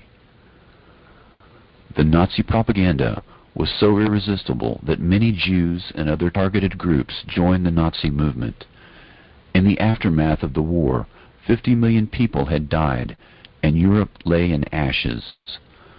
The Allies wanted answers. How had arguably the most civilized and technologically advanced nation on Earth descended into the pit of hell? Who were these men? Were they madmen? Worst of all, if it could happen there, could it happen here? The psychiatrists that studied the prisoners at the Nuremberg trials wrote their collective portrait. Their collective IQ is 140. They have a rigid view of the world, black and white without gray. They were born followers who needed someone to tell them what to think. Though they had unusual personalities among them, they were not insane. The answers the Allies received were not the answers they were prepared to hear. No, they were not madmen, and yes, it could happen here. The psychiatrist noted that there were plenty of similar individuals in the United States who would gladly step over half the bodies of their fellow countrymen to control the remainder.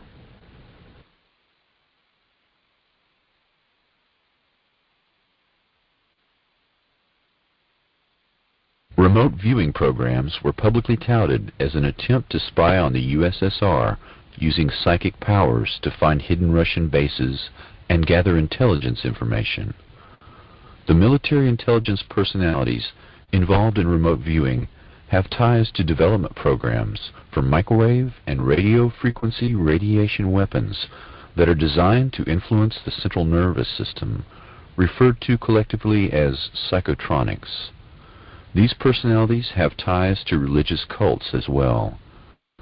Remote viewing began with Operation Scan8 and Operation Grillflame, run by the NSA and INSCOM at Fort Meade under such personalities as Lieutenant Colonel Thomas Bearden, Albert Stubblebine, Ingo Swann, Ed Dames, Harold Putoff, Russell Targ, Paul Smith, and others. Operation Scan8 leader Thomas Bearden went on to lead the American Psychotronics Association. Project Grillflame leaders Ed Dames and Albert Stubblebine began SciTech Corporation, a private remote viewing company which holds the Smirnov patent for a psychotronic weapon. Remote viewers Harold Putoff and Ed Dames have counseled the traumatized victims of death cults and mass shootings, such as the Jonestown mass deaths and the Columbine shootings, even though these men are not counselors, but physicists and military intelligence officers by training. Dr. Harold Putoff exemplifies the contradiction. He is a former NSA officer who developed the pulse microwave laser. He is a remote viewer and a high-level Scientologist who likes to counsel traumatized victims of cults. The concept of remote viewing is being used as a cover, a psychological warfare operation, in order to screen the development of psychotronic weapons and conduct MKULTRA operations.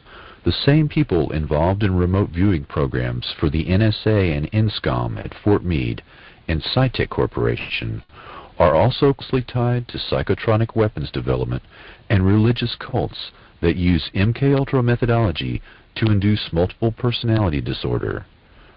These strange threads, such as non-lethal psychotronic weapons development, remote viewing operations, and cults engaged in ritual abuse are all woven together, suggesting that MKULTRA and non-lethal psychotronic weapons development have evolved into an elaborate psychological warfare campaign that functions as an infiltration operation and a counterinsurgency aimed at the people and government of the United States.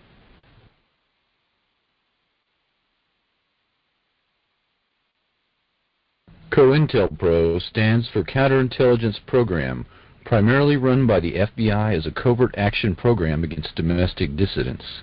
The use of infiltration, psychological warfare, harassment through the legal system, and the use of extralegal force and violence, including murder, probably began in the 1950s and is now a permanent feature of U.S. government.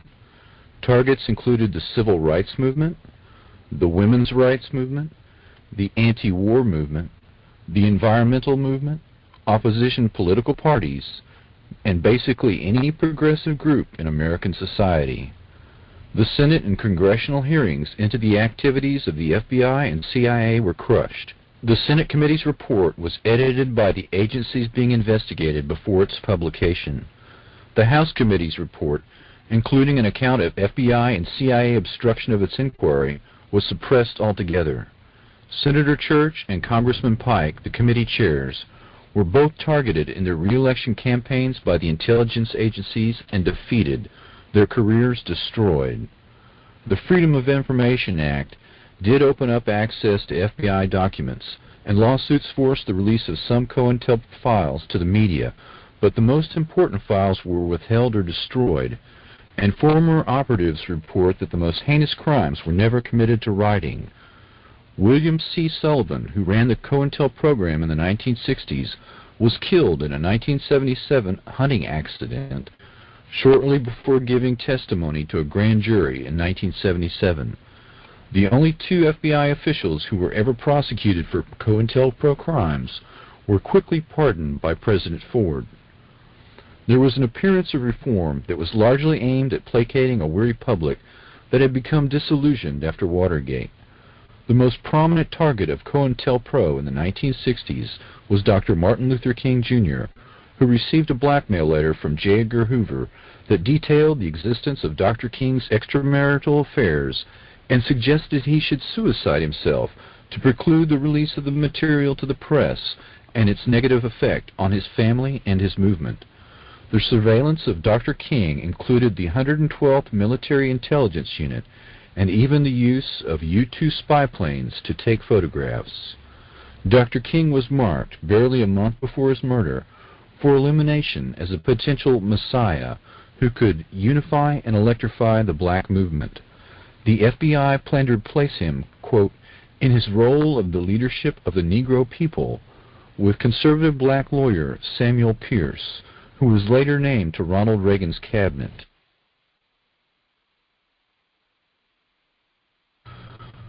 The theme of forced suicide is repeated on others targeted by Cointelpro. Jean Seberg was an actress involved in civil rights. Her husband received a forged letter from the FBI detailing a fictitious affair she was supposedly having with a black activist. The actress was pregnant at the time and attempted suicide, had a miscarriage, and eventually did commit suicide.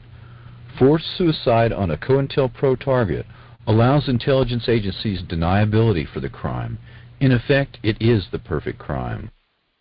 A total of 2,300 officially approved COINTEL actions were admitted to the Senate Intelligence Committee, but thousands more have since been revealed. Ultimately, FBI documents disclose 6 major programs. FBI operatives were directed to disrupt meetings of targeted groups, spread rumors, inflame disagreements over what people normally fight over, money, politics, race, gender, sex, and to exacerbate rivalries and jealousy, to lead activists into unnecessary danger, and to set them up for false prosecutions. False news stories, forged documents, and anonymous letters and phone calls, as well as pressure on landlords and their employers, make up just some of the strategies used against activists. The major violence of domestic terrorist campaign was directed at the black nationalist and American Indian movements. These individuals were readily imprisoned on false charges or assassinated. British Commander Frank Kitson first codified counterinsurgency operations theory in his book Low-Intensity Operations, Subversion, Insurgency, and Peacekeeping, and he insists that infiltration and psychological operations be mounted against dissident groups in normal times before any mass movement can develop. These tactics were adopted into Cointelpro against American citizens in peacetime, with considerable energy spent ensuring that the different progressive groups did not link up and cooperate. Specifically, the anti-war movement, composed of suburban white youth, and the black nationalist movement. There was also a major effort to preclude African American leaders from linking up with leaders in Africa. Infiltration of the KKK by the FBI reached 10 to 20% of its membership at the height of the civil rights struggle, and these assets, along with neo-Nazi party members, were used to attack civil rights workers and activists. COINTEL operations are presently being incorporated into the development of microwave and radio frequency radiation weapons. Dissidents that in the past were visibly attacked or assassinated in a traditional manner are now targeted for elimination using electromagnetic weapons. These internal dissidents are used as human guinea pigs and experimental subjects in terminal experiments that are designed to force a suicide, incarceration, or premature death due to the effects of ionizing and non-ionizing radiation. These political assassinations are accomplished with invisible bullets that leave no obvious injuries. The driving of a target to suicide using microwave hearing as well as other techniques is perfectly deniable because these individuals are tormented invisibly, unable to seek help from the psychiatric community due to the symptoms of the attacks mimicking symptoms of schizophrenia that naturally affect several million Americans. Thus, the intelligence agencies have achieved perfect deniability for their crimes.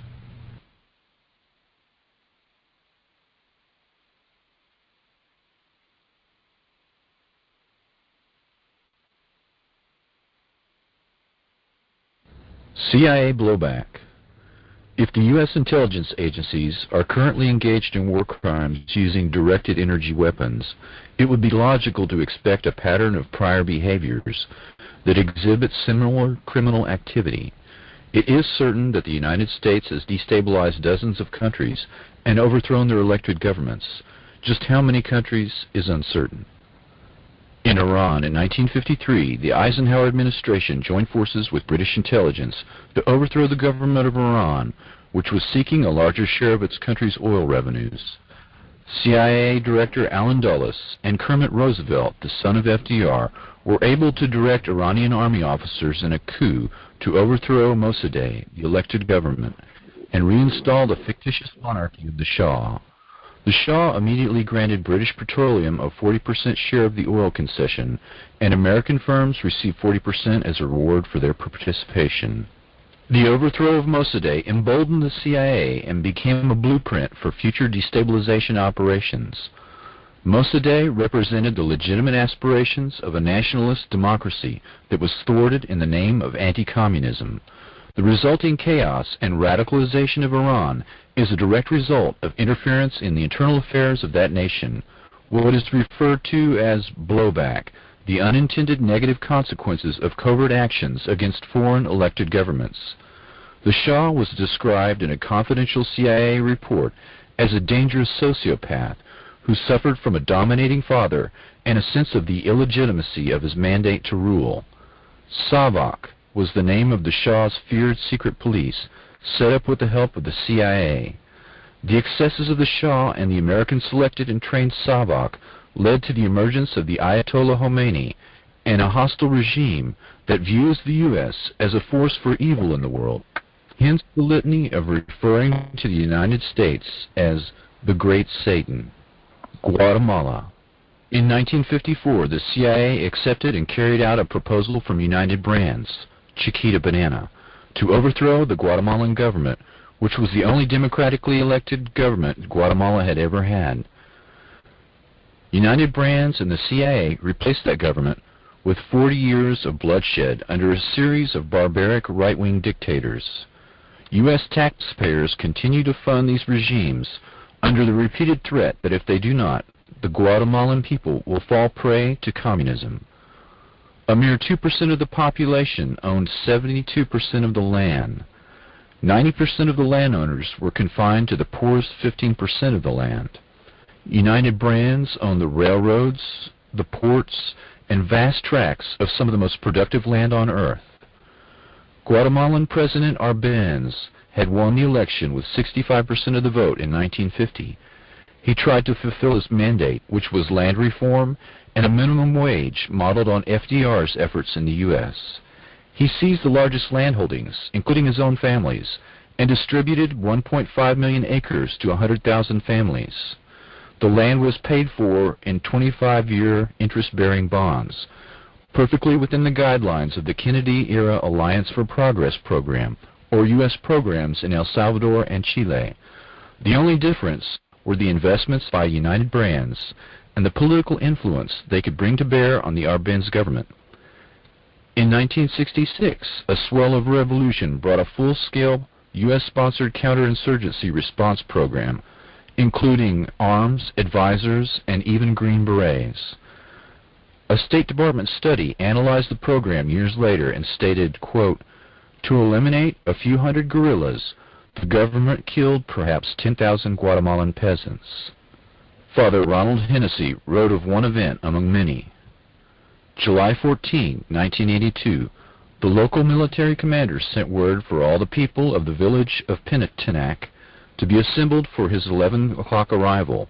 At 4 p.m., all of the men, with their hands tied behind their backs, were escorted by the soldiers into one house, shot, stabbed, and piled one on top of the other and covered with burnable items from the house, which were sprinkled with gasoline and set on fire. The women were treated the same as the men, differing only in that some had live babies on their backs when they were stacked for burning. The other children were tied one to another and pulled alive into the flames of a third house by the soldiers. In September of 1981, an association of Guatemalan coroners had complained that they couldn't keep up with the demand for autopsies because violent deaths had increased so rapidly, 50% higher each month than the last. Michael Deaver was instrumental in the election of Ronald Reagan in 1980 and one of his three close advisors, along with Ed Meese and James Baker. His public relations firm, Deaver and Hannaford, took on various right-wing Central and South American landowners and businessmen as clients, among them a group of Guatemalans. Was not a Guatemalan government. It was a foreign government controlled by foreigners. And that happened just here in the continent, right here in America. Iraq. In Iraq in 1958, General Abdel Karim Qasem led a coup, took power, and proclaimed a republic. He legalized the Communist Party and decreed land reform, granting autonomy to the Kurds. CIA Director Allen Dulles declared Iraq, quote, the most dangerous spot in the world, and in 1963, the CIA-supported Ba'ath Party overthrew Qasem. The Ba'ath Party shared power until 1968, when the CIA again instigated a coup that culminated in the rise of Saddam Hussein. Hussein had been on the CIA payroll since his early 20s. In 1980, Saddam invaded Iran in fear of the potential Iranian revolutionary influence among his country's majority Shiites. Iran began to win the war in 1982, and the U.S., in fear of the Iranian Revolution, began to covertly aid and arm Saddam. The Reagan administration funneled $5.5 billion through the Atlanta branch of the Italian bank Banco Nazionale del Lavoro, guaranteed by the taxpayers under the Commodity Credit Corporation, to, quote, promote American farm exports, unquote. Between 1986 and 1989, 73 transactions took place that included bacterial cultures for anthrax production, advanced computers, and equipment to repair jets and rockets. In 2002, Iraq was forced to deliver an 11,800-page dossier on the history of its weapons program to the UN Security Council. Bush administration officials took possession of the document first and cut 8,000 pages that detailed American and Western company sales of weapons and dual-use technology sold to Iraq prior to 1991. The legacy of the NSA Act of 1947 that established the national security state had the obvious consequences of the overthrow of dozens of legitimately elected foreign governments during the Cold War. The unintended consequences of blowback has led to a more hostile environment for U.S. national interest in the 21st century, but it has led to other less obvious consequences to the American Republic itself. The power of the U.S. intelligence agencies to overthrow foreign governments at will has also impacted the domestic American political landscape. The ability to destabilize the world almost at will has conferred the same ability to these agencies in American politics. For men with this kind of power, the temptation to play God on the American landscape and to control the future direction and fate of the United States has been irresistible.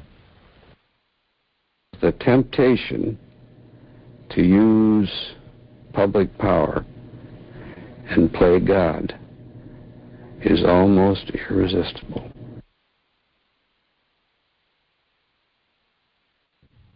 The Golden Triangle.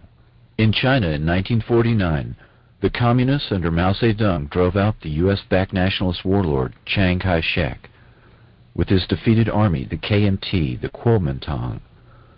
They fled to the Golden Triangle and to Taiwan. Within the Golden Triangle, they took over opium production to finance weapons purchases and the finer things in life. By the 1950s, heroin had become a nationwide concern in the United States. From Senate hearings to popular movies, criminologists blamed addicts for soaring crime rates. These KMT operations were hidden from the U.S. public for 30 years, and it is only recently Afghanistan has captured 90% of the world heroin market. The U.S. exploited the Hmong and Montagnard tribesmen as a source of opium and used the CIA's Air America to bring in guns and supplies in exchange for drugs.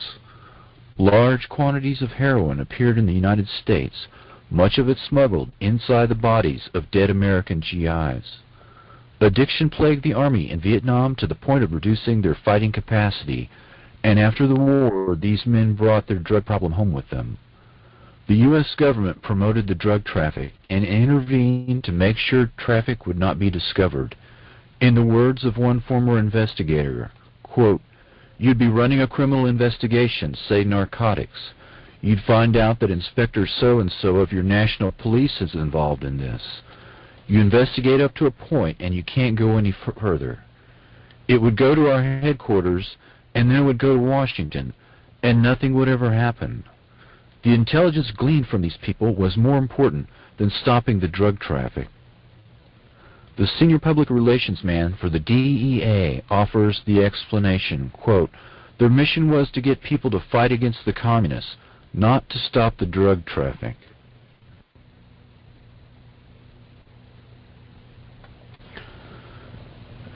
Iran-Contra. A secret program by the Reagan administration circumvented Congress and illegally sold weapons to Iran, a terrorist nation, in order to pay for a guerrilla war against the Sandinista Nicaraguan government. When the operation was uncovered, it also uncovered an off-the-books operation that, in the words of Senator Daniel Inouye, was a secret government with its own permanent funding mechanism and its own Army, Navy, and Air Force. The exposure of the Iran-Contra operation revealed the tip of the iceberg. Admiral Richard Secord ran a many-faceted program that concentrated on banking fraud, drug smuggling, and illegal arms dealing by officers and former officers of the U.S. military. Oliver L. North, a Marine lieutenant colonel, was assigned to the National Security Council staff beginning in 1981 until he was fired in 1986. North was the White House official most directly involved in secretly aiding the Contras, selling arms to Iran, and diverting Iran arms sales proceeds to the Contras. North was Deputy Director for Political Military Affairs and reported to his superior National Security Advisor, Robert C. McFarland, and later, John M. Poindexter. He claimed to have taken much of his direction from Central Intelligence Agency Director William Casey. North testified repeatedly that he believed President Reagan was aware and approving of his activities. North was indicted in 1988 on 16 Iran-Contra charges. He was found guilty on 3 counts. His convictions were vacated in 1990 when an appeals court found that witnesses in his trial were prejudiced by his immunized congressional testimony. Many figures that came under criminal investigation and prosecution in Iran-Contra, like John Poindexter, Elliot Abrams, Richard Armitage, Dick Cheney, Otto Reich, Colin Powell, and John Negroponte, returned to serve in both Bush administrations without serious challenge from Congress. The Contras and the Crips. A San Francisco Bay Area drug ring sold tons of cocaine to the Crips and Blood street gangs of Los Angeles, funneled millions in profits directly to the Contra guerrillas, run by the Central Intelligence Agency. This drug network opened the first pipeline between Colombia's cocaine cartels and the black neighborhoods of Los Angeles, a city now known as the crack capital of the world. Gary Webb broke the story that no other major newspaper would run, and was found murdered in what can only be described as a staged suicide.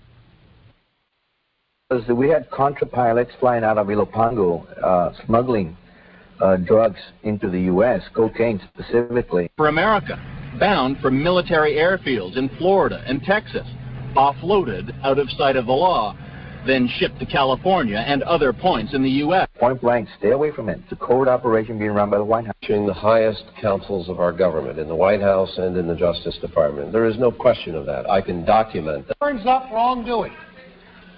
If it turns up wrongdoing, we will bring the people to justice and make them accountable.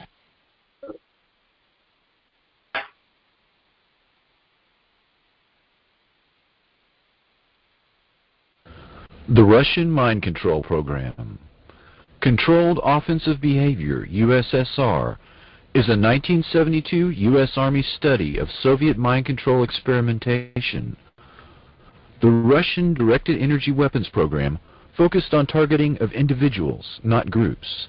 Soviet dissidents were the target of microwave anti-personnel weapons and mind-altering techniques that sought, quote, the total submission of one's will to some outside force.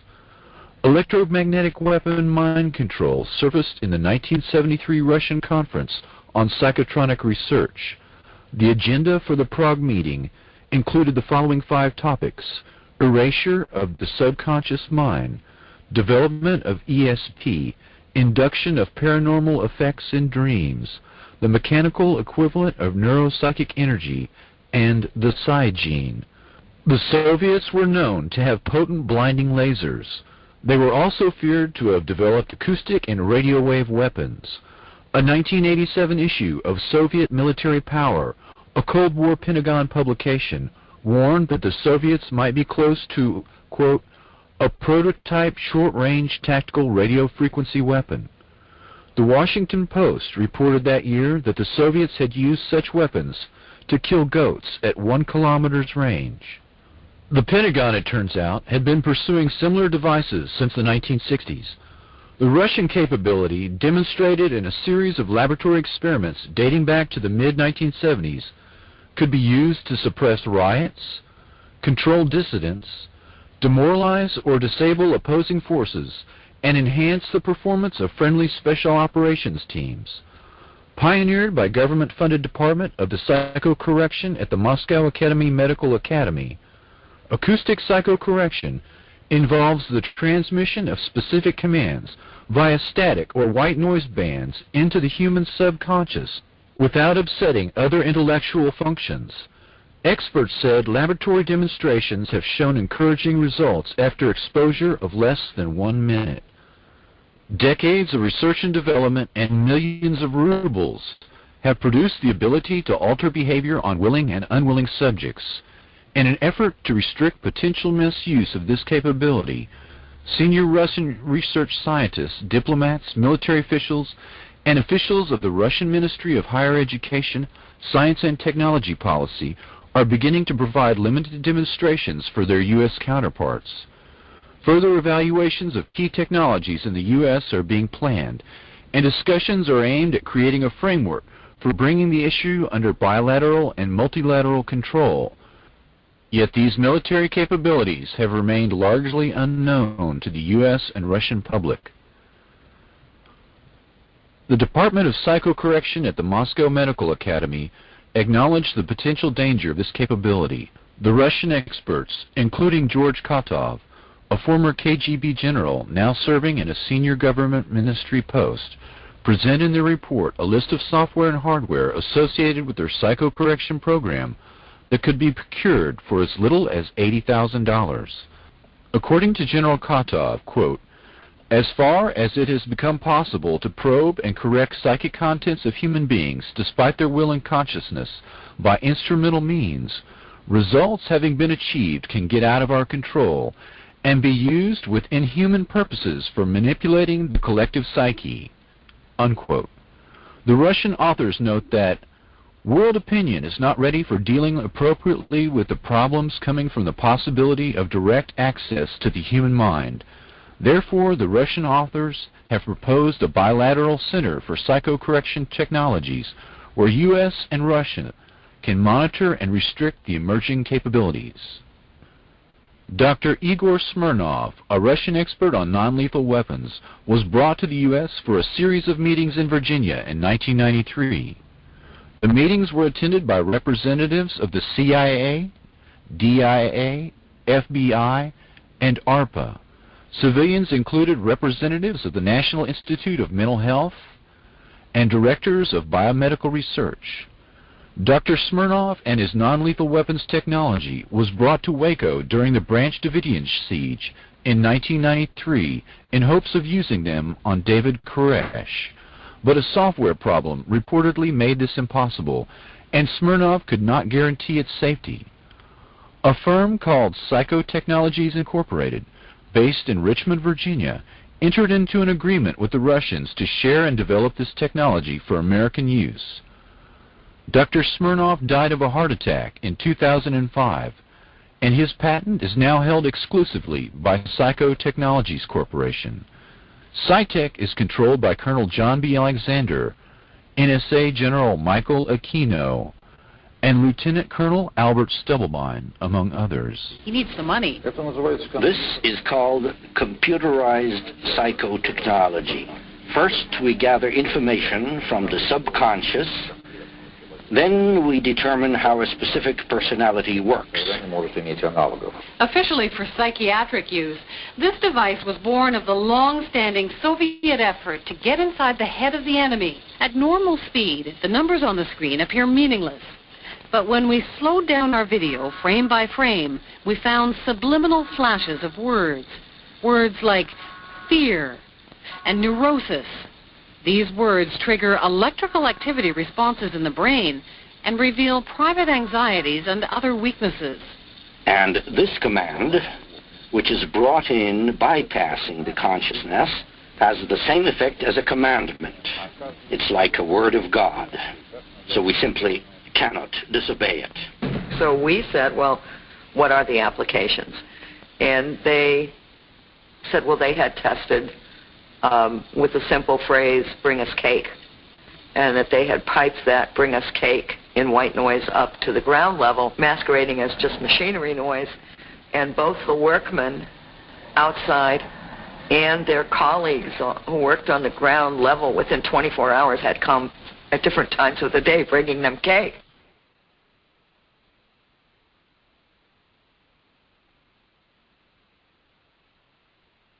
MKULTRA Unclassified. The military financed all scientific research into development of directed energy weapons. After decades, when progress was on the horizon, the research became classified. The public program was shut down and restarted in conditions of absolute secrecy. The published scientific papers that concerned potential weapons and even bioelectric medicine were reduced to a trickle, but occasional information about their existence continued to emerge. The work of Dr. Michael Persinger, Igor Smirnov, Robert Becker, Eldon Bird, James Lynn, Andrei Puharich, Ross Addy, Jose Delgado, Bill Van Bies, Herman Schwann, and others present sufficient evidence of the existence of these weapons. The earliest work on the effects of electromagnetic weapons on humans was done by Nikola Tesla in the early 1900s. The earliest anti-personnel electromagnetic weapons can be traced to the early to mid-1940s and possibly earlier. The first reference is existent in the U.S. Strategic Bombing Survey that reviewed Japanese research and development efforts into a death ray. Human beings, prisoners of war, were used in terminal experiments in the laboratory. Summarizing the Japanese efforts after World War II, Allied scientists concluded that a death ray apparatus might be developed that could kill unshielded human beings at a distance of 5 to 10 miles. Research on living organisms revealed that waves from 2 meters to 60 centimeters in length caused hemorrhage of the lungs, whereas waves shorter than 2 meters destroyed brain cells. Dr. Andrei Puharich studied the effects of radio waves on animals at Northwestern University in the late 1940s. He later founded a laboratory called Round Table Foundation of Electrobiology. Puharich was employed at the Army's Chemical and Biological Warfare Center at Fort Detrick, Maryland, researching the effects of LSD for the CIA in 1954. Puharich perfected the radio tooth implant, a small little relay receiver and transmitter.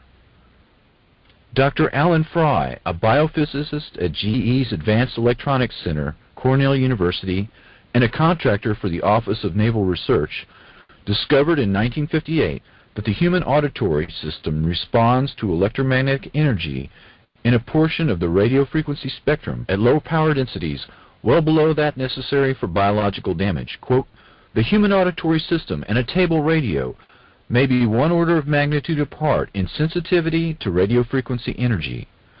Dr. Fry proposed stimulating the nervous system without the damage caused by electrodes.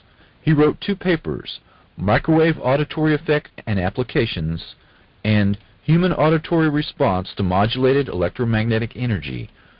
Alan Fry experimented with microwaves, seeking to transmit spoken words directly into the audio cortex via a pulsed microwave analog of the speaker's sound vibration. Fry's work in this field gave rise to the so-called Fry effect, which is now more commonly referred to as microwave hearing. Fry's work had obvious implications for covert operations. He synchronized pulsed microwaves with the myocardial rhythm of a frog's heart, and the heart stopped beating. Dr. Fry had perfected the induction of heart seizures by beamed electromagnetics. He microwaved cats and found that the stimulation of the hypothalamus had a powerful effect on emotions. Fry found that human subjects exposed to 1300 megahertz to 3000 megahertz microwaves at average power densities of 0.4 to 2 milliwatts per centimeter perceived auditory sounds. The peak power densities were on the order of 200 to 300 milliwatts per centimeter, and the pulse repetition frequencies varied between 200 to 400 hertz. Fry referred to this auditory phenomenon as radio frequency sound. The sensation occurred instantaneously at average incident power densities well below that necessary for known biological damage, and appeared to originate from within or near the back of the head. Dr. Fry was reluctant to experiment on humans, but others, particularly paperclip scientists, were not. Dr. Michael Persinger, a psychologist and neuroscientist, did research on the effects of electromagnetic radiation on the brain for a Pentagon weapons project. He has worked in the field for 40 years, and funded by the Navy and reportedly by the NSA as well. Dr. Persinger perfected a means to make experimental subjects feel that they had been abducted by aliens or had an encounter with angels or God through the use of a modified motorcycle helmet equipped with solenoids to send electromagnetic pulses through the frontal lobes of the brain. Quote, human experience of God can be generated by a process that has nothing to do with whether God exists or not. Dr. Persinger published the paper On the Possibility of Directly Accessing Every Human Brain by Electromagnetic Induction of Fundamental Algorithms, 1995. Quote, a process which is coupled to the narrow band of brain temperature could allow all normal human brains to be affected by a subharmonic whose frequency range at 10 Hz would vary only by 0.1 Hz. Random variations of noise within the matrices could potentially differentiate between individual brains. In other words, individuals could be identified by the specific characteristics of their brain output. He goes on further. Identification of these sequences could also allow direct access to the most complex neurocognitive processes associated with the self, human consciousness, and the aggregate of experimental representations, in other words, episodic memory, that define the individual within the brain. In other words, a person's memory, consciousness, and sense of self can be fully accessed and modified by electromagnetic means. Especially a person's personality can be completely shaped, much like the research of Dr. Ewan Cameron, who sought to do so by more primitive means. Dr. Persinger says the brain processes can be circumvented by direct induction of this information within the brain. The basic premise is that the synthetic duplication of the neuroelectrical correlates generated by the sensors to an actual stimulus should produce identical experiences without the presence of that stimulus. What Dr. Persinger is saying is that virtually any mental state can be artificially injected into a human brain from an exterior source. The most frightening thing is that the means for doing this already exist in a fully operational form on a worldwide basis. Quote, The power levels for these amplitudes are similar to those associated with the signals generated globally by radio and communication system. Within the last 2 decades, a potential has emerged which was improbable, but which is now marginally feasible. This potential is the technical capability to influence directly the major portion of the approximately 6 billion brains of the human species by generating neural information within a physical medium within which all members of the species are immersed." Unquote. Dr. Persinger's message, minus the jargon, is that the entire human race can be controlled through the use of electromagnetic influence piggybacked on television and radio networks or other technological means. Effectively, all consciousness is due to electromagnetic patterns generated within the brain. What we do is imitate what the brain normally does and apply it experimentally. Where are these thoughts coming from? Those thoughts came from the Neuroscience Laboratory at Laurentian University in Sudbury, Ontario.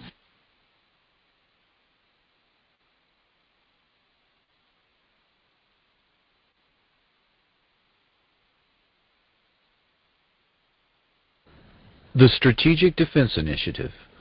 The Star Wars program routinely falsified research data, according to military sources at the time. Quote, "We would lose hundreds of millions of dollars in Congress if we did not perform our tests successfully. We put a beacon with a certain frequency on the target vehicle. On the interceptor we had a receiver. The hit looked beautiful, so Congress did not ask questions." The very idea of Star Wars, an umbrella that would shield America from Soviet nuclear warheads, was itself a massive deception.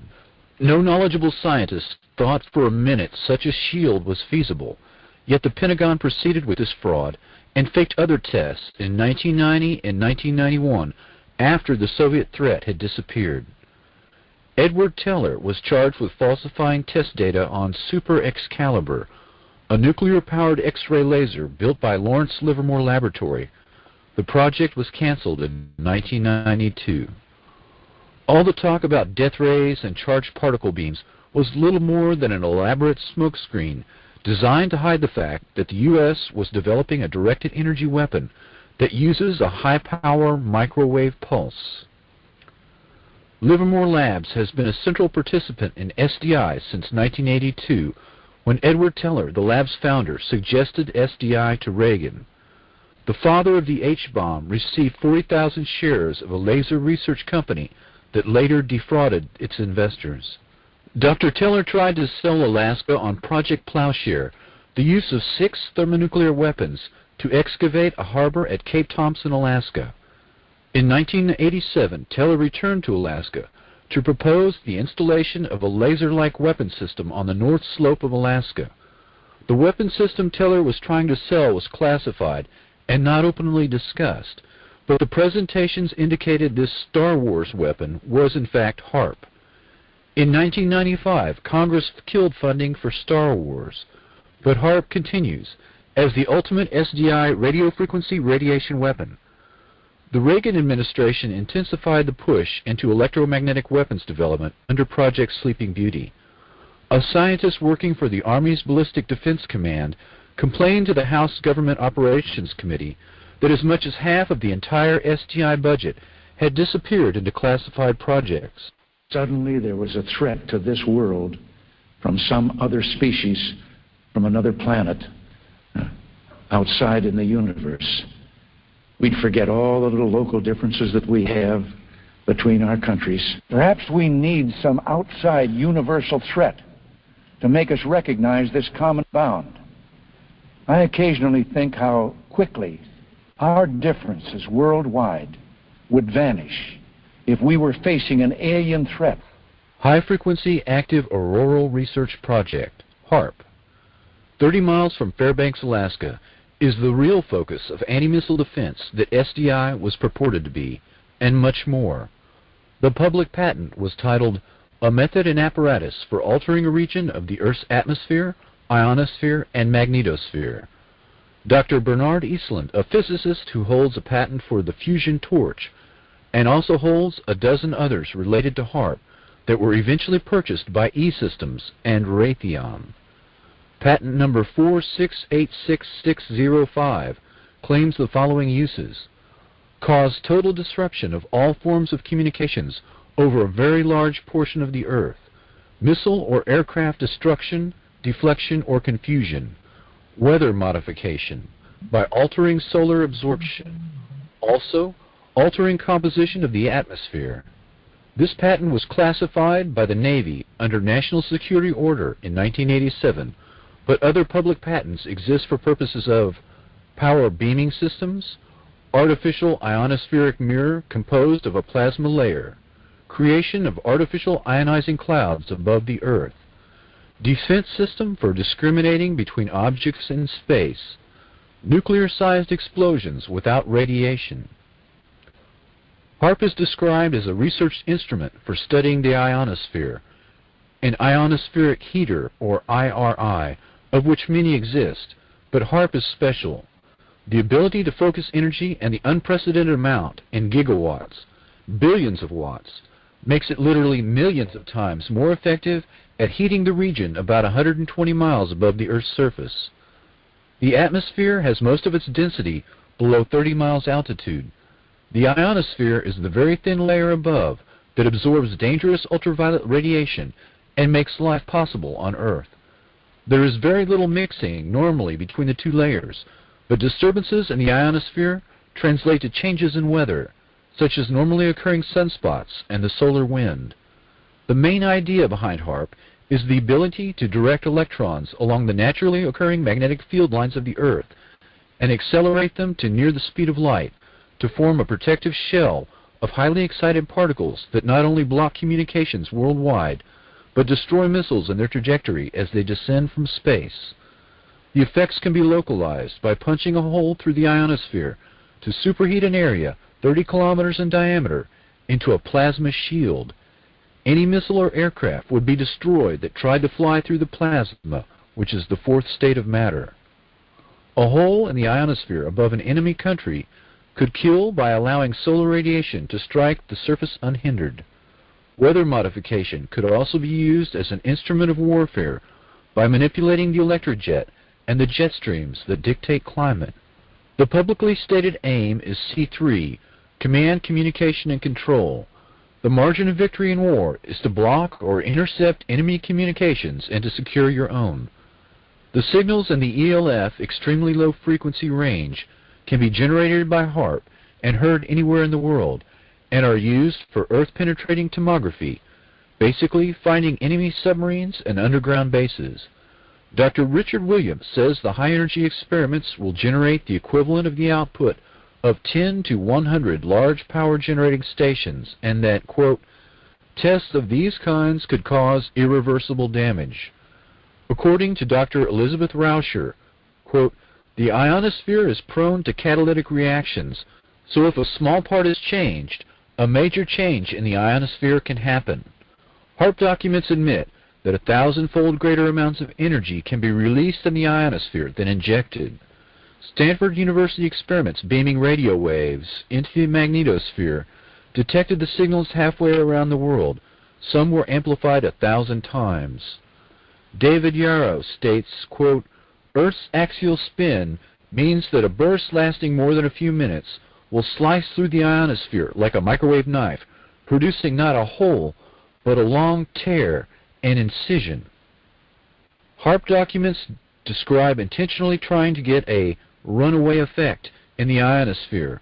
Quote, the instabilities commonly studied are approaching their maximum radio frequency energy dissipative capacity, beyond which the plasma process will run away until the next limiting factor is reached. The first atomic weapons testing was done without knowing if the chain reaction would stop or keep going.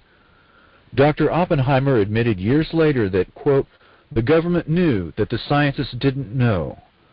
The decision to pulse several gigawatts of energy into the ionosphere could cross a threshold.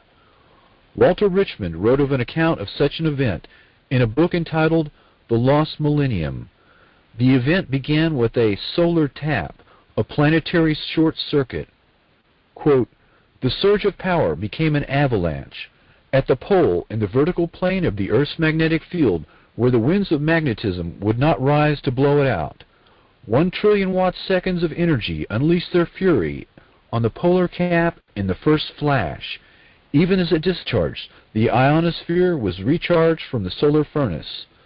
The first flash became a mighty roar that poured an increased and now steady stream of energy through the now stabilized short circuit. Kilocubit after square kilocubit of frozen wasteland boiled. Watt after watt of ever-increasing avalanched energy lit the polar cap with a glare that had never before been seen. Earth's an electrical motor. When the motor began to run wild, it would increase its rotational speed. Eventually, the Earth would explode from increased centrifugal stress. The HARP project manager describes the experiment of Earth-penetrating capability using frequencies of 10 to 20 Hertz pulses per second, or maybe 1 Hertz, 1 cycle per second type waves. This range of frequencies are the same dominant frequencies within which the human brain normally operates. The military, particularly the Navy and Air Force, have extensive research on the negative effects of extremely low-frequency radiation. These effects have been well documented, but the government easily deflects public concern by playing down the effects and minimizing the risks. This is the same method used for other military systems, including nuclear weapons tests, LSD experiments, and radiation experiments, all carried out on unknowing subjects under the guise of national security. The environmental impact statement has been falsified as to the true nature of the weapon system, its capabilities, and its possible fallout. Mary Jean Connell, the only living victim of the plutonium experiments, when asked how she felt after receiving $100,000, merely replied, "I'm afraid it's going to happen again, you know."